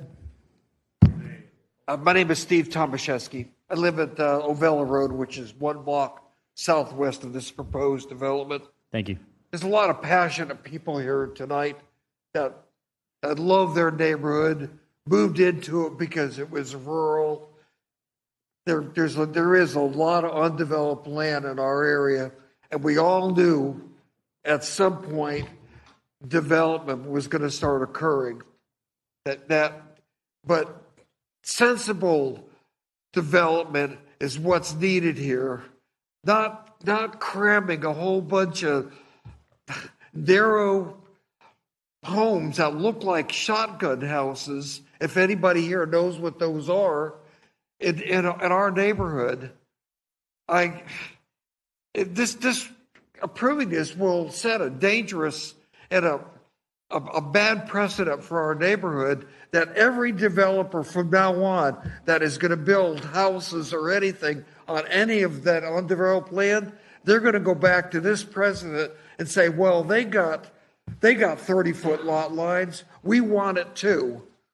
And most likely you guys will just rubber stamp it because it's already been done, and it will drastically increase the tax base. Right now, it's a big issue. The next time it comes up, you guys, I believe, will just rubber stamp it and go with the developers. And I just, you know, my family has lived in that neighborhood for over almost 60 years. And like I said, we always knew this was going to happen, but we all thought it would be sensible development instead of something ridiculous like this. Speaking only for myself, not for anybody else here, I wouldn't have a problem with normal looking homes going in on that 9 acres, like the homes that are built at Wells Landing, not far from us. Instead of these structures that are building, they're hideous, and they'll do nothing. There'll be no landscaping. There'll be nothing nice about it that'll enhance the neighborhood. But 60-foot lot lines with normal types of houses in there would in some ways enhance our neighborhood. And I believe most of us would agree with that. But what you guys are approving here is ridiculous. Okay, thank you, it's sir. Absurd. All right, next we have Elaine Wilson.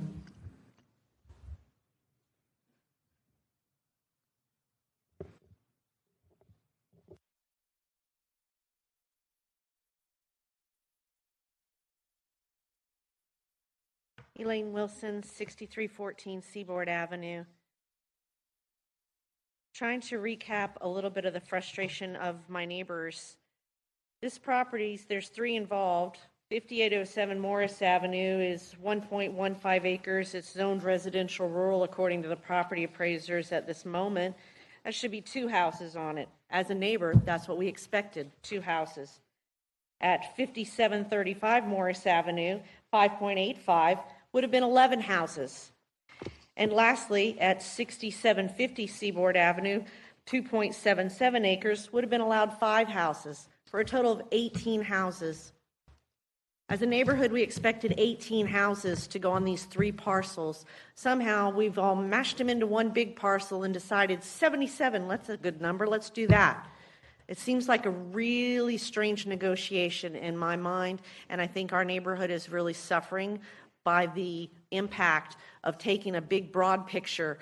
Yes, Jacksonville's growing. It's inevitable. Can we replace some blighted areas? Can we take some land that's already been abandoned? Do we have to take regional farmlands or rural areas that you've already looked at and zoned for residential rural? Why are we changing everything? Now we're going to PUD with it. It is so frustrating as a resident of the area. I grew up in the neighborhood. I bought 2 parcels down from my parents where they currently reside, thinking I was going to build a home so I could take care of my parents as they aged. We've waited and waited because the neighborhood is turning to a neighborhood I'm not sure we would want to build in. So instead of having residents loyal to the area, willing to invest, really making it the neighborhood that it's continued to be. We all know growth's going to happen, but when I move in, I know my neighbor next door can build 2 houses, not 77. Thank you for your time. All right, thank you. Steve Wilson. And then after Mr. Wilson, it will be Laura Young, Christina Warren, and Tanya Wells. If you'd like, you can come down to the front. My name is Steve Wilson, 6314 Seaboard Avenue. I'm going to echo, I think, what probably most everybody in here is feeling. Why have we bothered? You have a planning committee that has said no. I mean, this is part of your organization that says this is not appropriate. And frankly, all we're talking about now is about 10 houses, whether it's in low density or this in between with a stopgap. They can't go any higher. We're talking 10 houses. I've only just now, shame on me for not looking at the map sooner, 85 houses have been now approved up on 118th Street.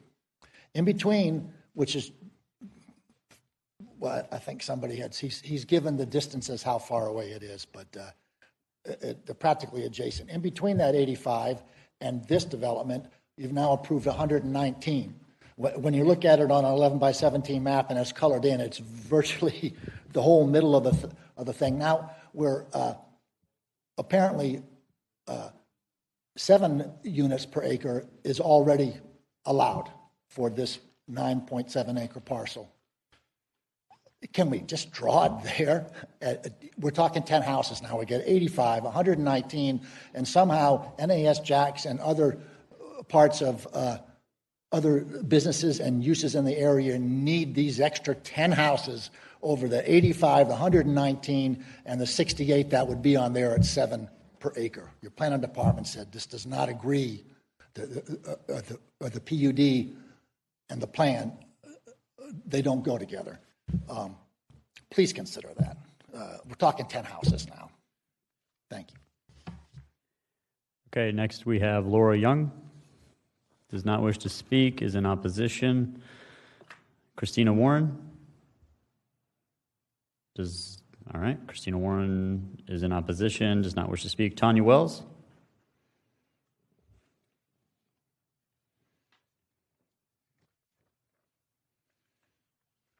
Tanya Wells, 5694 Morris Avenue. So when you Google how to stop a development, it says neighborhood character and density and consistency with existing land development patterns surrounding. We prove that. We have to come in here and prove facts. The developer has to prove nothing other than, yes, there are homes needed. I agree. 18 homes, let's do it. No arguments. Let's get it done. As far as being able to put distribution centers and all of that in our neighborhood, yeah, we're right off Blanding Boulevard. You can't put it in our neighborhood. So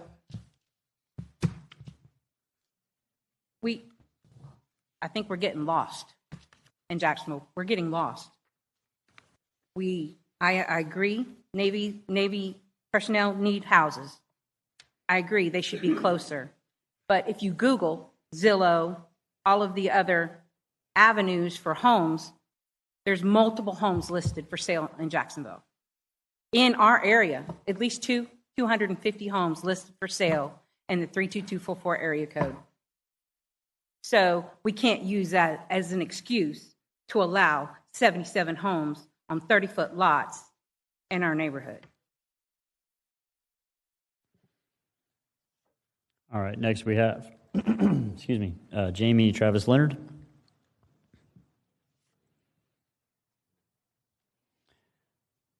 Followed by Chris Ward, Caleb Irwin, and Layla Aleem. Good evening, City Council members. My name is Jamie Travis Leonard. My address is on file. I oppose 2607. Once again, your planning department has recommended to deny this rezoning. Some quotes from the information provided by them. Staff is recommending denial for the rezoning due to the proposed development constituting a spot zoning and deviating from the established development pattern of the area. Is the proposed zoning district consistent with the 2045 comprehensive plan? No. Does the proposed rezoning further the goals, objectives, and policies of the 2045 comprehensive plan? No. The proposed rezoning from RR acre to PUD would disrupt the land use fabric created by the established single-family neighborhood and detract from the character of the area. I agree with that vivarium mock-up they provided. So, y'all wanted some numbers and data. I heard that repeated a few times. Average house price that has been, put around for this would be $300K to $350K. I'll go on the low end. I'll give them some grace maybe. And I find it laughable that you all consider that affordable. I've been up here before talking about affordability in this city. I've done my research. So, average median income, you all seem to forget how scales work, $67K. So it's $550 roughly a month. The average house payment right now for a $300K home, $2,200, 40%. 40% people are paying for these homes of their income. Who's buying these houses? Who has that money? Please tell me how this is affordable. And you're over here having a developer complain that they can't make their money back? Girl, we can't afford homes. You have residents out here telling you that not only does this disrupt the fabric of their lives, it doesn't match what they want their neighborhood to be. They're not opposed to new people coming in. That was also suggested. But they want people to come in and match the vibe of the neighborhood as any of us do. Now, I know you're like, hey, you're usually here talking about the north side, and I am because I live on the north side. But I also lived off Collins Road for 3 years. I'm very familiar with the area, okay? They are a very close-knit community. They're not opposed to new people coming as long as it matches the fabric of the existing community, which you all seem to not care about. I find that disappointing. Thank you. All right, next speaker, Chris Ward. All right, Chris Ward is in support, does not wish to speak. Caleb Irwin.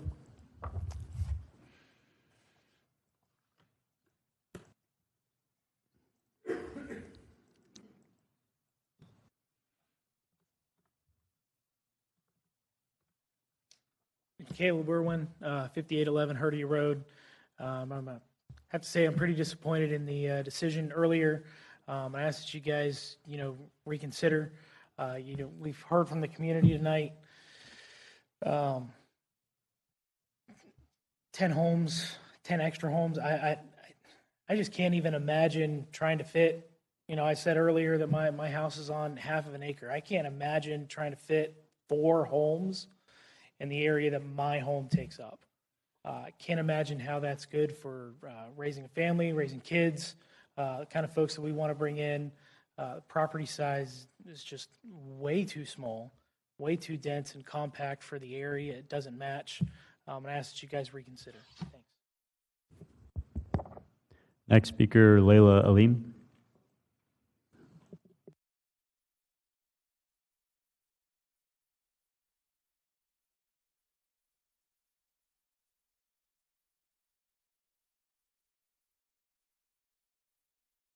Layla Aleem, address is on file. I'm hungry and tired, so we're going to go fast. I want to make some points. With research, the median income of Duclay area is around 55 to 60K household. This is a lower and middle income household, and the property taxes increasing from a PUD for things like HOA does not fit the demographics of this area. These people can't afford this. These people don't want this way of living. If they did, they'd live in Ponte Vedra with you guys. It's not realistic. Not everybody wants their neighborhoods to look like Disneyland. It's upsetting. And I don't know if you guys have been listening to these people talk like I have, but I've heard nothing but devastation and just complete defeat from them.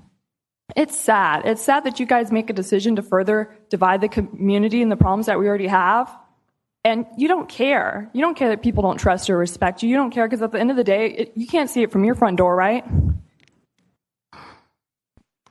This does nothing but displace existing homeowners with unaffordable and unethical housing developments. The rezoning from agriculture, low density to high density raises market value. Again, it's not realistic. All it does is benefit the city, and the residents pay the price. How many times does someone get to rezone until it no longer is the people's? It's your guys's. We're not opposed to growth, but growth must be responsible, compatible, and equitable. From a planning standpoint, zoning decisions should ensure compatibility and protect the integrity of established communities. This proposal does neither of those things. I don't know if you guys are familiar with gentrification, but that's exactly what this is, and that doesn't have a great positive connotation with that word. This is happening all over Jacksonville, but I'm here to represent this community because this is the community that I grew up in. I've lived in apartments. Living that close to somebody, I don't know about you guys, but I don't like talking to my neighbors when I live right on top of them. This community has such a holistic approach because they have the space to live their lifestyle freely and appreciate one another and have respectful boundaries to do so. Changing the housing development to fit like New York City or something else creates a culture that this community is not wanting. They don't have that culture. Why are you going to implement something that just doesn't fit at all? You wouldn't like it if somebody came to your place and did that. So why would you do it to them? You're making decisions based off an area that you don't even reside in. You don't live in these people's shoes, and I feel like you aren't taking a compassionate approach to put yourself in that position. through your decision making, it's very obvious. So I ask you to take a step back and put yourself in their viewpoint and walk in their shoes and what their life may be like. You may not be from the same area or the same upbringing, so have a compassionate approach to these people. They're spending their hard-earned time, exhausting all resources. All right, thank you, ma'am. Thank I you. oppose. All right, the following speakers do not wish to speak, and if you change your mind and you do wish to speak, please just come down to the podium. Ann Staley is in opposition. Mary Jo Reynolds, I'm sorry. Mary Jo Reynolds is in opposition, does not wish to speak. Barbara Black opposes. Darlene Renfro opposes. John Harward Jr. opposes. Kinsey Quinones opposes. Rodolfo Quinones opposes. Hunter Cheney opposes. Corbin Blake opposes. Kyle Horton opposes. Blair Young opposes. And Luis Vasquez opposes. All right. Mr. Phillips, you can come on down for a rebuttal.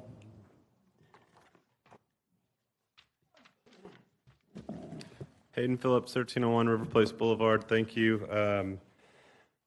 To avoid sounding like a broken record, I'll try and make this concise. Of course, the city needs the housing. The comp plan gives you reasons, and we've put others on the record. It was suggested that a PUD is not appropriate. It's actually necessary. It's the only way to get 30-foot wide lots. We will comply with all sidewalk requirements. I believe that was an issue pointed out. And of course, we had to prove more than simply the need for housing. And a lot of that evidence was put on the record 2 weeks ago.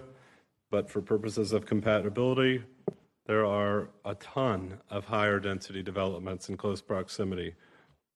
40-foot lots 500 feet to the north, townhomes 0.2 miles away, condos, apartments 0.2 miles away, 50s, and a mobile home community that's in MDR will have higher density than this. But just backing up for a second briefly, we held a community meeting at the very beginning of this process, and no one showed up. And so we heard all of these concerns after we were far into this process, and we honestly did everything we could to help these people out. So if we want to keep actual rural areas intact on the edges of town, then we must take advantages of opportunities like this that are in infill sites in the city. I'm happy to answer any questions you may have. Thank you. All right, we have no other speaker cards, so we are going to go ahead and close the public hearing and bring it back to committee. All right, we have a motion and a second on the bill.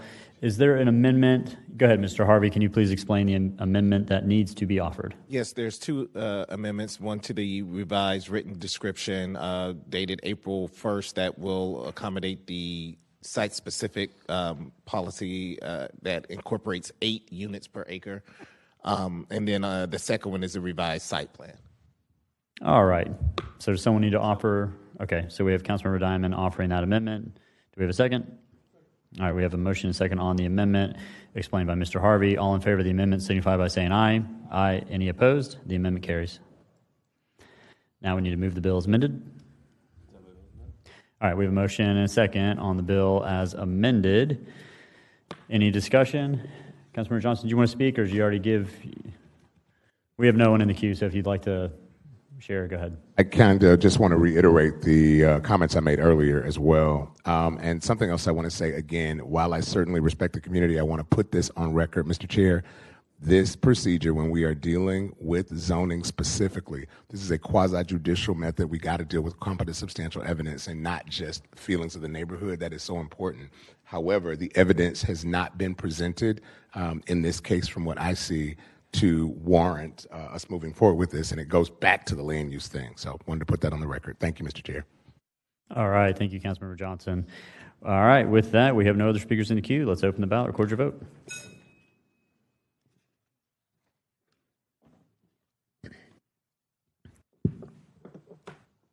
4 yeas, 3 nays. By your action, you've approved 2026-0007.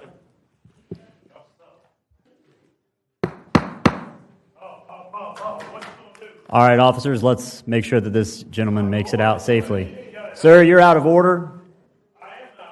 All right, officer, let's go ahead and remove this gentleman. That'd be great. Thank you.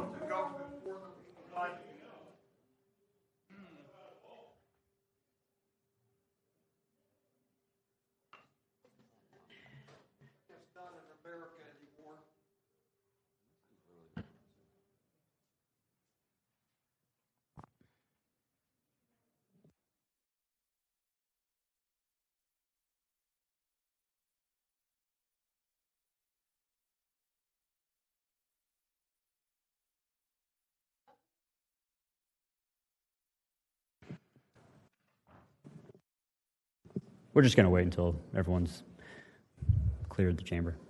That is upset.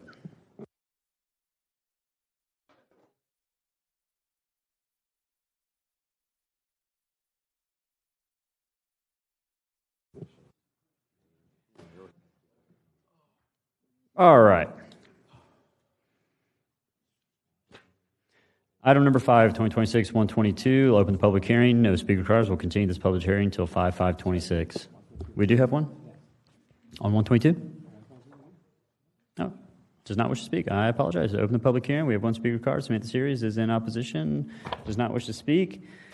And we have Jamie Travis Leonard.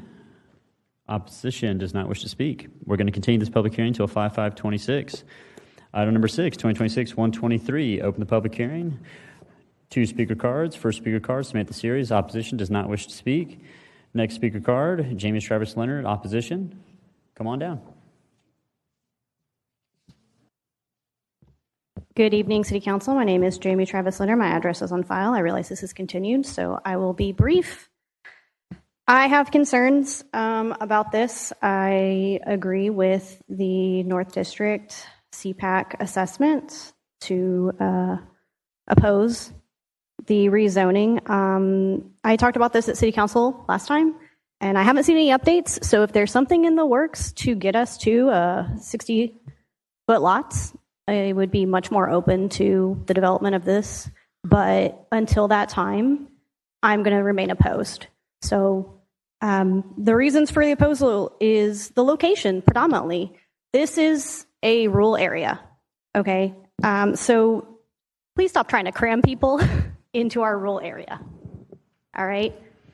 I believe this plan does align with some affordability in that area, and I appreciate that. I do want to say I'm not opposed to developing this mobile home park. I'm opposed to the size of the lots, because just because we're trying to get affordable housing doesn't mean we need to cram a whole bunch of people in there like sardines. Give people respectable, spacious homes, okay? Right, because the more people you add, how are they getting, do you know the closest grocery store to this location? 3.5 miles, okay? Do you know where the closest gas station is? Where the closest school? This is a very rural area. Give people their space. So I hope to see some new information coming out where the lot sizes are being reevaluated and increased to match a better environment for the community. Thank you. All right, this public hearing will be continued until 5/5/26. Item number 7, 2026-124. Open the public hearing. No speaker cards. We'll continue this public hearing until 5/19/26. Item number 8, 2026-125. Open the public hearing. No speaker cards. We'll continue this public hearing until 5/19/26. Item number 9, 2026-126. Let's open the public hearing. 1 speaker, 2 speaker cards. Samantha Series opposes, does not wish to speak. Jamie Travis Leonard opposes, does not wish to speak. We're going to go ahead and continue this public hearing until 5/5/26. Item number 10, 2026-127. Open the public hearing. 2 speaker cards. Samantha Series opposes, and Jamie Travis Leonard opposes. Go ahead and 3 minutes. Thank you. Sorry, I didn't want to step up till. My name is Jamie Travis Leonard. My address is on file. I know my rep is tired of seeing my face up here tonight, but I oppose this. The North District CPAC also put in an objection to this because it is not conducive to the residential neighborhood. It is not compatible with surrounding neighborhood. I don't know why we're trying to add another auto sales facility in this area. There's already 3 within a 1-mile radius, 2 of which neighbor this lot. Okay, there's also 3 mechanics, 2 U-Haul dealerships. And the proposal for this auto sale is for auto sales occurring online, primarily to overseas buyers, including insurance claim vehicles which may be in disrepair or deemed totaled. So a junkyard. You're talking about an auto junkyard is what you're trying to put around here. Okay, I've come up here, I've talked about affordability, I've talked about accessibility in my area. This is not affordable, it's not accessible. Put a grocery store there. I just mentioned the distance people have to drive to a grocery store. Put a pharmacy. Gosh, put something the community can use. This service is already being provided. And also, this isn't even a service that would provide anything to the community. Their entire proposal is to deal with buyers outside our community. So what is this doing for my neighborhood, for my neighbors, for my community? Nothing. It's doing nothing. Okay. I oppose this. Please reconsider. Thank you. All right. Ms. Travis Leonard, I think Councilmember Gaffney would like to see you in the green room. 1, 2, 3, 4. And we are now at a deadlock with 4 members on the dais. We got 4, right? 1, 2, 3. Yeah, we got quorum. That's what I'm saying. No one can leave. We're deadlocked. All right. We're going to continue this public hearing until 5/5/26. Item number 11, 2026-164. Open the public hearing. Get a staff report. Thank you. Ordinance 2026-164 excuse me, is a land use change from low-density residential to business park at 3010 Leon Road, which is an unclassified road. The request is for a 2.3-acre portion of that parcel. The northern portion of the parcel is not subject to the land use amendment and will remain LDR, low-density residential. The site is about a quarter-mile north of Beach Boulevard, and it has access to centralized water, sewer, and mass transit. BP in the suburban development area is intended to provide compact low to medium intensity office development, and development which includes low to medium density residential uses is encouraged. The proposed BP category provides a transition between the light industrial and commercial uses to the south and east of the site, and the low density residential to the west and north of the site. For these reasons and those in the staff report, the Planning Department recommends approval. The Planning Commission heard this item at their meeting on April 9th, and they voted unanimously to approve the item with minimal discussion. Thank you. All right. Thank you. We have 1 speaker card. Cindy Trimmer. Thank you so much. Cindy Trimmer, 1 Independent Drive, Suite 1200 on behalf of the applicant. I represent the family that owns the 3.76-acre parcel. They actually live on the northern portion of the parcel. As you heard from staff, right now to the south of them is a large, pretty industrial property with a lot of outdoor storage. So we're looking to establish a transitional use between that industrial to the residential by having this developed as BP. I'll stand by for questions. All right. Thank you so much. We have no other speaker cards, no one in the queue for questions. Let's close the public hearing and bring it back to committee. Motion and second on the bill. No one in the queue. Open the ballot. Record your vote.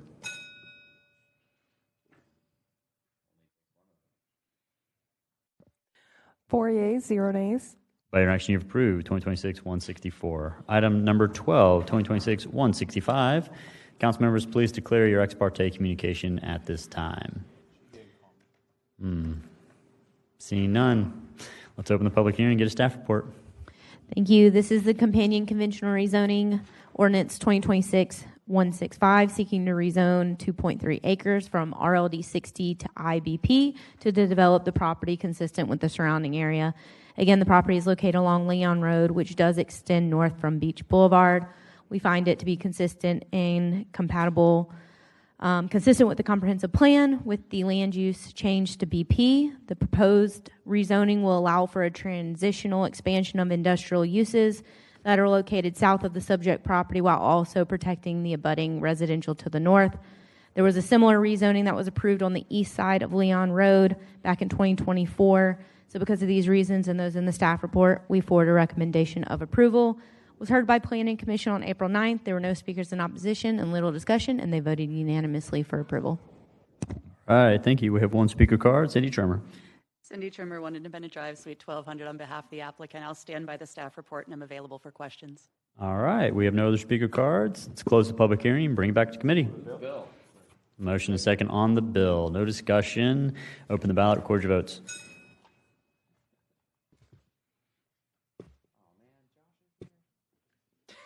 Five yeas, 0 nays. By your action, you've approved 2026-165. Item number 13, 2026-166. Let's open the public hearing and get a staff report. Ordinance 2026-166 is for a land use amendment, which would allow for a broader range of commercial uses along Edgewood Avenue. The subject site consists of 2 contiguous parcels that are very close to the intersection of Edgewood and Moncrief. The first parcel is approximately 3.72 acres. It fronts Edgewood Avenue and is currently designated as RPI, which is Residential Professional Institutional. The applicant is requesting CGC, Community General Commercial, for this parcel. The second parcel, which is 2.12 acres, essentially sits behind the first. It has no road frontage and is currently MDR with a request for RPI. CGC is the primary land use designation along the Edgewood Avenue corridor and is found on each side of the site and across the street. The amendment from MDR to RPI on the southern parcel of the amendment site provides a transition from the proposed CGC land use fronting on Edgewood and the MDR land use south of the site. For these reasons and those in the staff report, the Planning Department recommends approval. The Planning Commission heard this item on April 9th and unanimously recommended approval with minimal discussion. Thank you. All right. One speaker card. Josh Cockrell, in support. Questions only. Yep. Josh Cockrell, 117 West Duval Street. So I feel like I've been here all night. Your card says 200 North Laura Street. I know. I feel like I've been living here all night. It's been hours.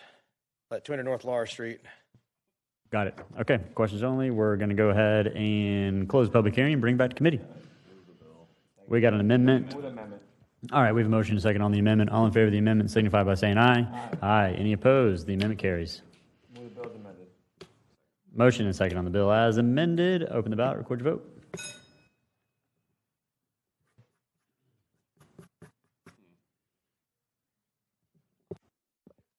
Six yeas, 0 nays. By your action, you've approved 2026-166. Item number 14, 2026-167. Council members, please declare your ex parte communication you have at this time. Councilmember Arias, you're recognized.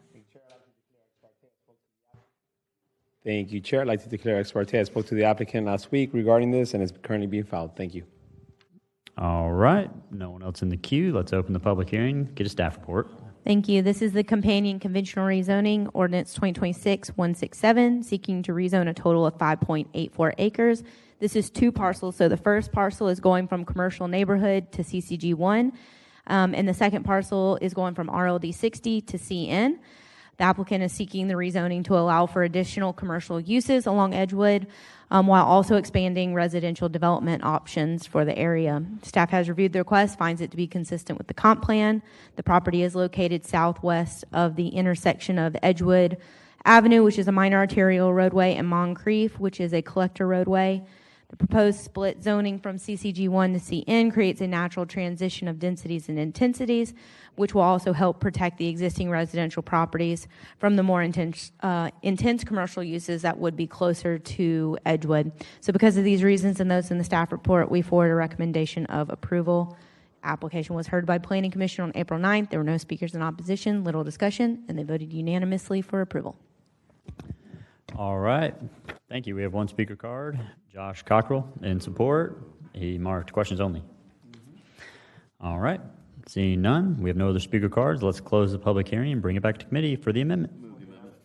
Motion and a second on the amendment. All in favor of the amendment signify by saying aye. Any opposed? The amendment carries. All right, we have motion and a second on the bill as amended. Councilmember Freeman, did you have something? Thank you, Mr. Chair. I thought I had ex parte, and then I realized that the applicant hadn't called me. So I will not be declaring it. But he did call it one time, and I did not answer, and I'm not sure if I reached back out. Maybe it was for this. But well, I do know this area is very important to you. If you want, we can defer this. And I was just going to ask to staff through the chair. I see this in Councilman Pittman's district. Was there any type of comments that she made or anything along those lines? Through the chair to the council member. No, we have not received any comments from the councilwoman for the district. All right, thank you. All right, we have no other speakers in the queue. The bill has been moved and got a second. So, yeah, we already did the amendment. So, we did all that. Let's open the ballot, record your vote. 6 yeas, 0 nays. By your action, you've approved 2026-167 as amended. Item number 15, we already took up. 16, we already took up. Item number 17, 2026-170. Council members, please declare your ex parte communication you have at this time. Seeing none, let's open the public hearing and get a staff report. Thank you. This is PUD rezoning ordinance 2026-0170, seeking to rezone approximately 18 acres from a PUD that was approved in 2021 to a new PUD. The proposed PUD follows the existing College Park zoning, but clarifies the parameters of newly created outparcels within the PUD, as well as increasing the total number of multifamily units and/or hotel rooms from 90 units to 110. Additionally, the PUD proposes new entrance sign structures. The property is located within the Renew Arlington CRA and the overlay, which this application was reviewed by their advisory board on their March 11th meeting, and they voted unanimously to approve the PUD rezoning request. The current PUD was approved by City Council with 2 conditions, which we are forwarding those conditions onto the new PUD. Staff reviewed the request, finds that the rezoning is consistent with the comp plan. It has an existing land use category of CGC. We find it furthers the goals and objectives of the comp plan and meets internal and external criteria. Again, the PUD is only for minor changes within the existing PUD, so because of those reasons and those in the staff report, we forward a recommendation of approval with 3 conditions in your agenda. Again, 2 of those are from the current PUD that we're forwarding on to the new one, and one of them's from our traffic team. Application was heard by Planning Commission on April 9th, where there were no speakers in opposition and little discussion amongst the commissioners, and they also voted unanimously for approval with those same 3 conditions in your agenda. Thank you. All right, we have one speaker card, Zach Miller. It says you support. There's a small mark next to you do not wish to speak for questions only. Is that correct? That is correct. All right, great. We're going to go ahead and close the public hearing, bring back to committee. Move the bill. Move the amendment. Yes. Motion and a second on the amendment with conditions. Can someone please explain the amendment with the conditions, or the conditions for the amendment? Yep. So the conditions referenced in the Planning Department report and approved by Planning Commission include: the developer shall install a minimum 6-foot high, 100% opaque visual screen, foundation landscaping, as well as signage that restricts off-premise alcohol consumption between the outdoor food court area and the adjacent off-site out parcels. The College Park PUD shall be limited to a single liquor store within the PUD boundary, which must be developed in conjunction with the grocery store occupying 20,000 square feet or more of space. And the third one, the sidewalk of Harris Avenue shall be extended so that it connects with the sidewalk on University Boulevard. All right. All in favor of the amendment signify by saying aye. Aye. Any opposed? The amendment carries. All right, we have like a second.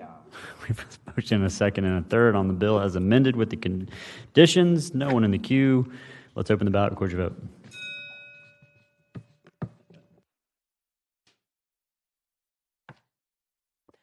Six yeas, 0 nays. By your action, you have approved 2026-170.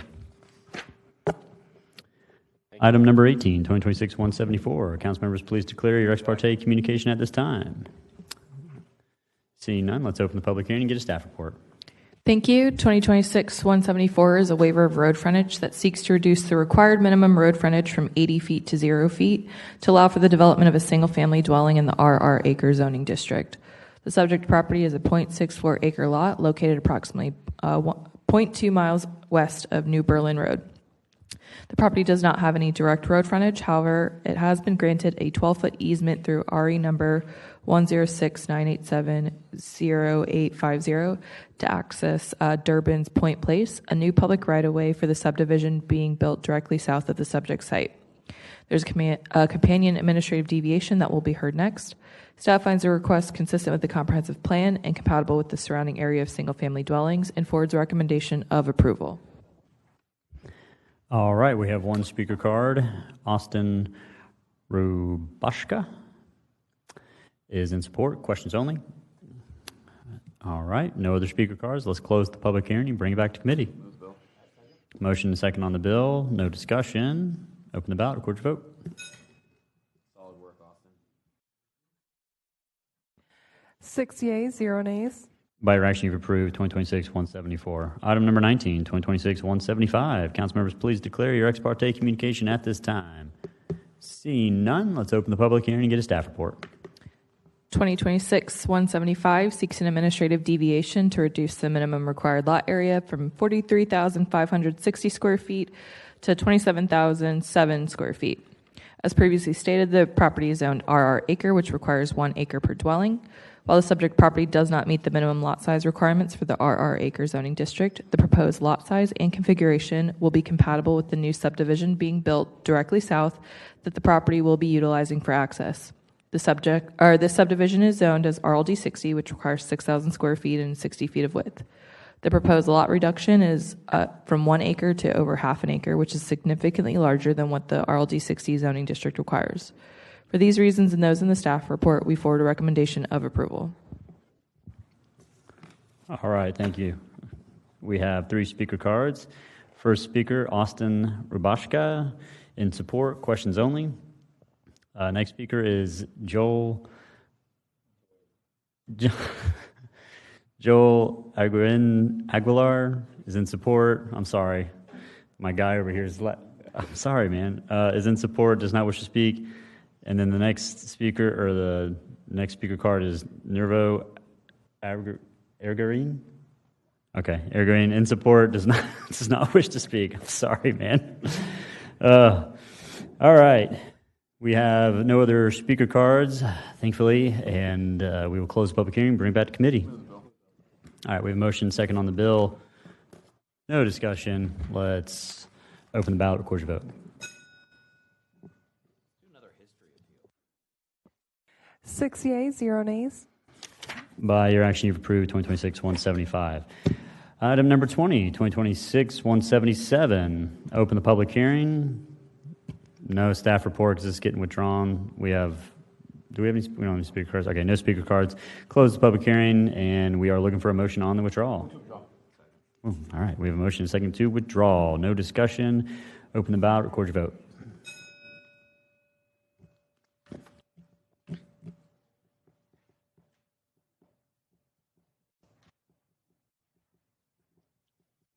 Everybody vote. Have all members 6 yeas, voted. 0 nays. By your action, you have withdrawn 2026-177.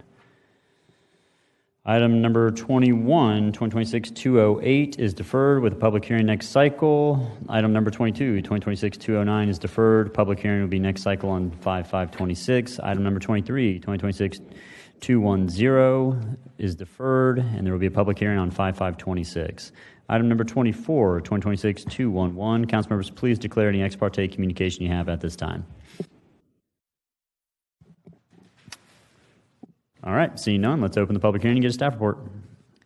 Thank you. 2026-211 seeks a zoning exception to permit the retail sale and service of all alcoholic beverages, including liquor, beer, or wine for on-premise consumption or off-premise consumption in conjunction with the restaurant.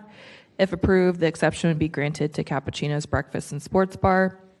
The subject property is a shopping center located at the northeast intersection of Alta Drive and Fay Road and is zoned as a PUD that primarily follows the CCG1 zoning district requirements. The shopping center was constructed in 2022 and currently has a variety of commercial uses, including a dental office, nail salon, vape shop, and daycare center. A similar request for all alcohol for on-premise consumption was approved across the street at 2467 Fay Road under Ordinance 2026-173. Staff finds the request consistent with the comprehensive plan and compatible with the surrounding area, and therefore forwards a recommendation of approval. All right, thank you. We have one speaker card, Josh Cockrell, in support. Questions only. All right, we'll go ahead and close the public hearing and bring it back to committee. Motion and a second on the bill. We have no one in the queue. Let's open the ballot, record your vote.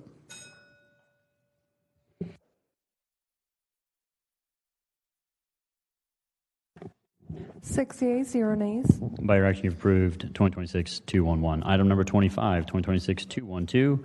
Council members, please declare any ex parte communication you have at this time. All right.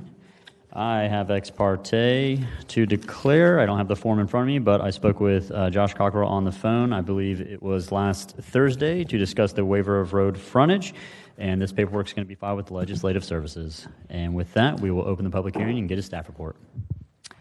2026-212 seeks to reduce the required minimum road frontage from 144 feet to 0 feet to allow for the development of 2 single-family dwellings in the RLD 90 zoning district. The subject property is a 1.29 acre lot located along Valencia Drive and is currently developed with 1 single-family dwelling. The applicant seeks to subdivide the property into 3 separate parcels and develop the 2 new parcels with a single-family dwelling each.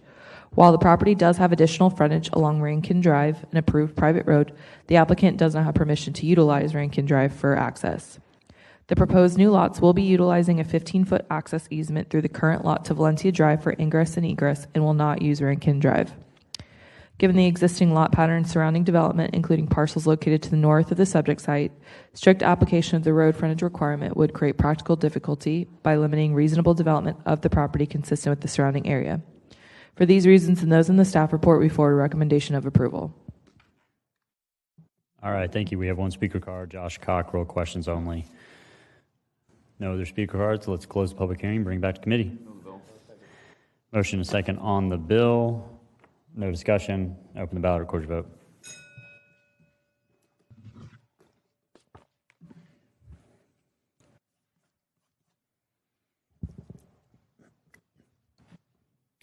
Have all members voted? 6 yeas, 0 nays.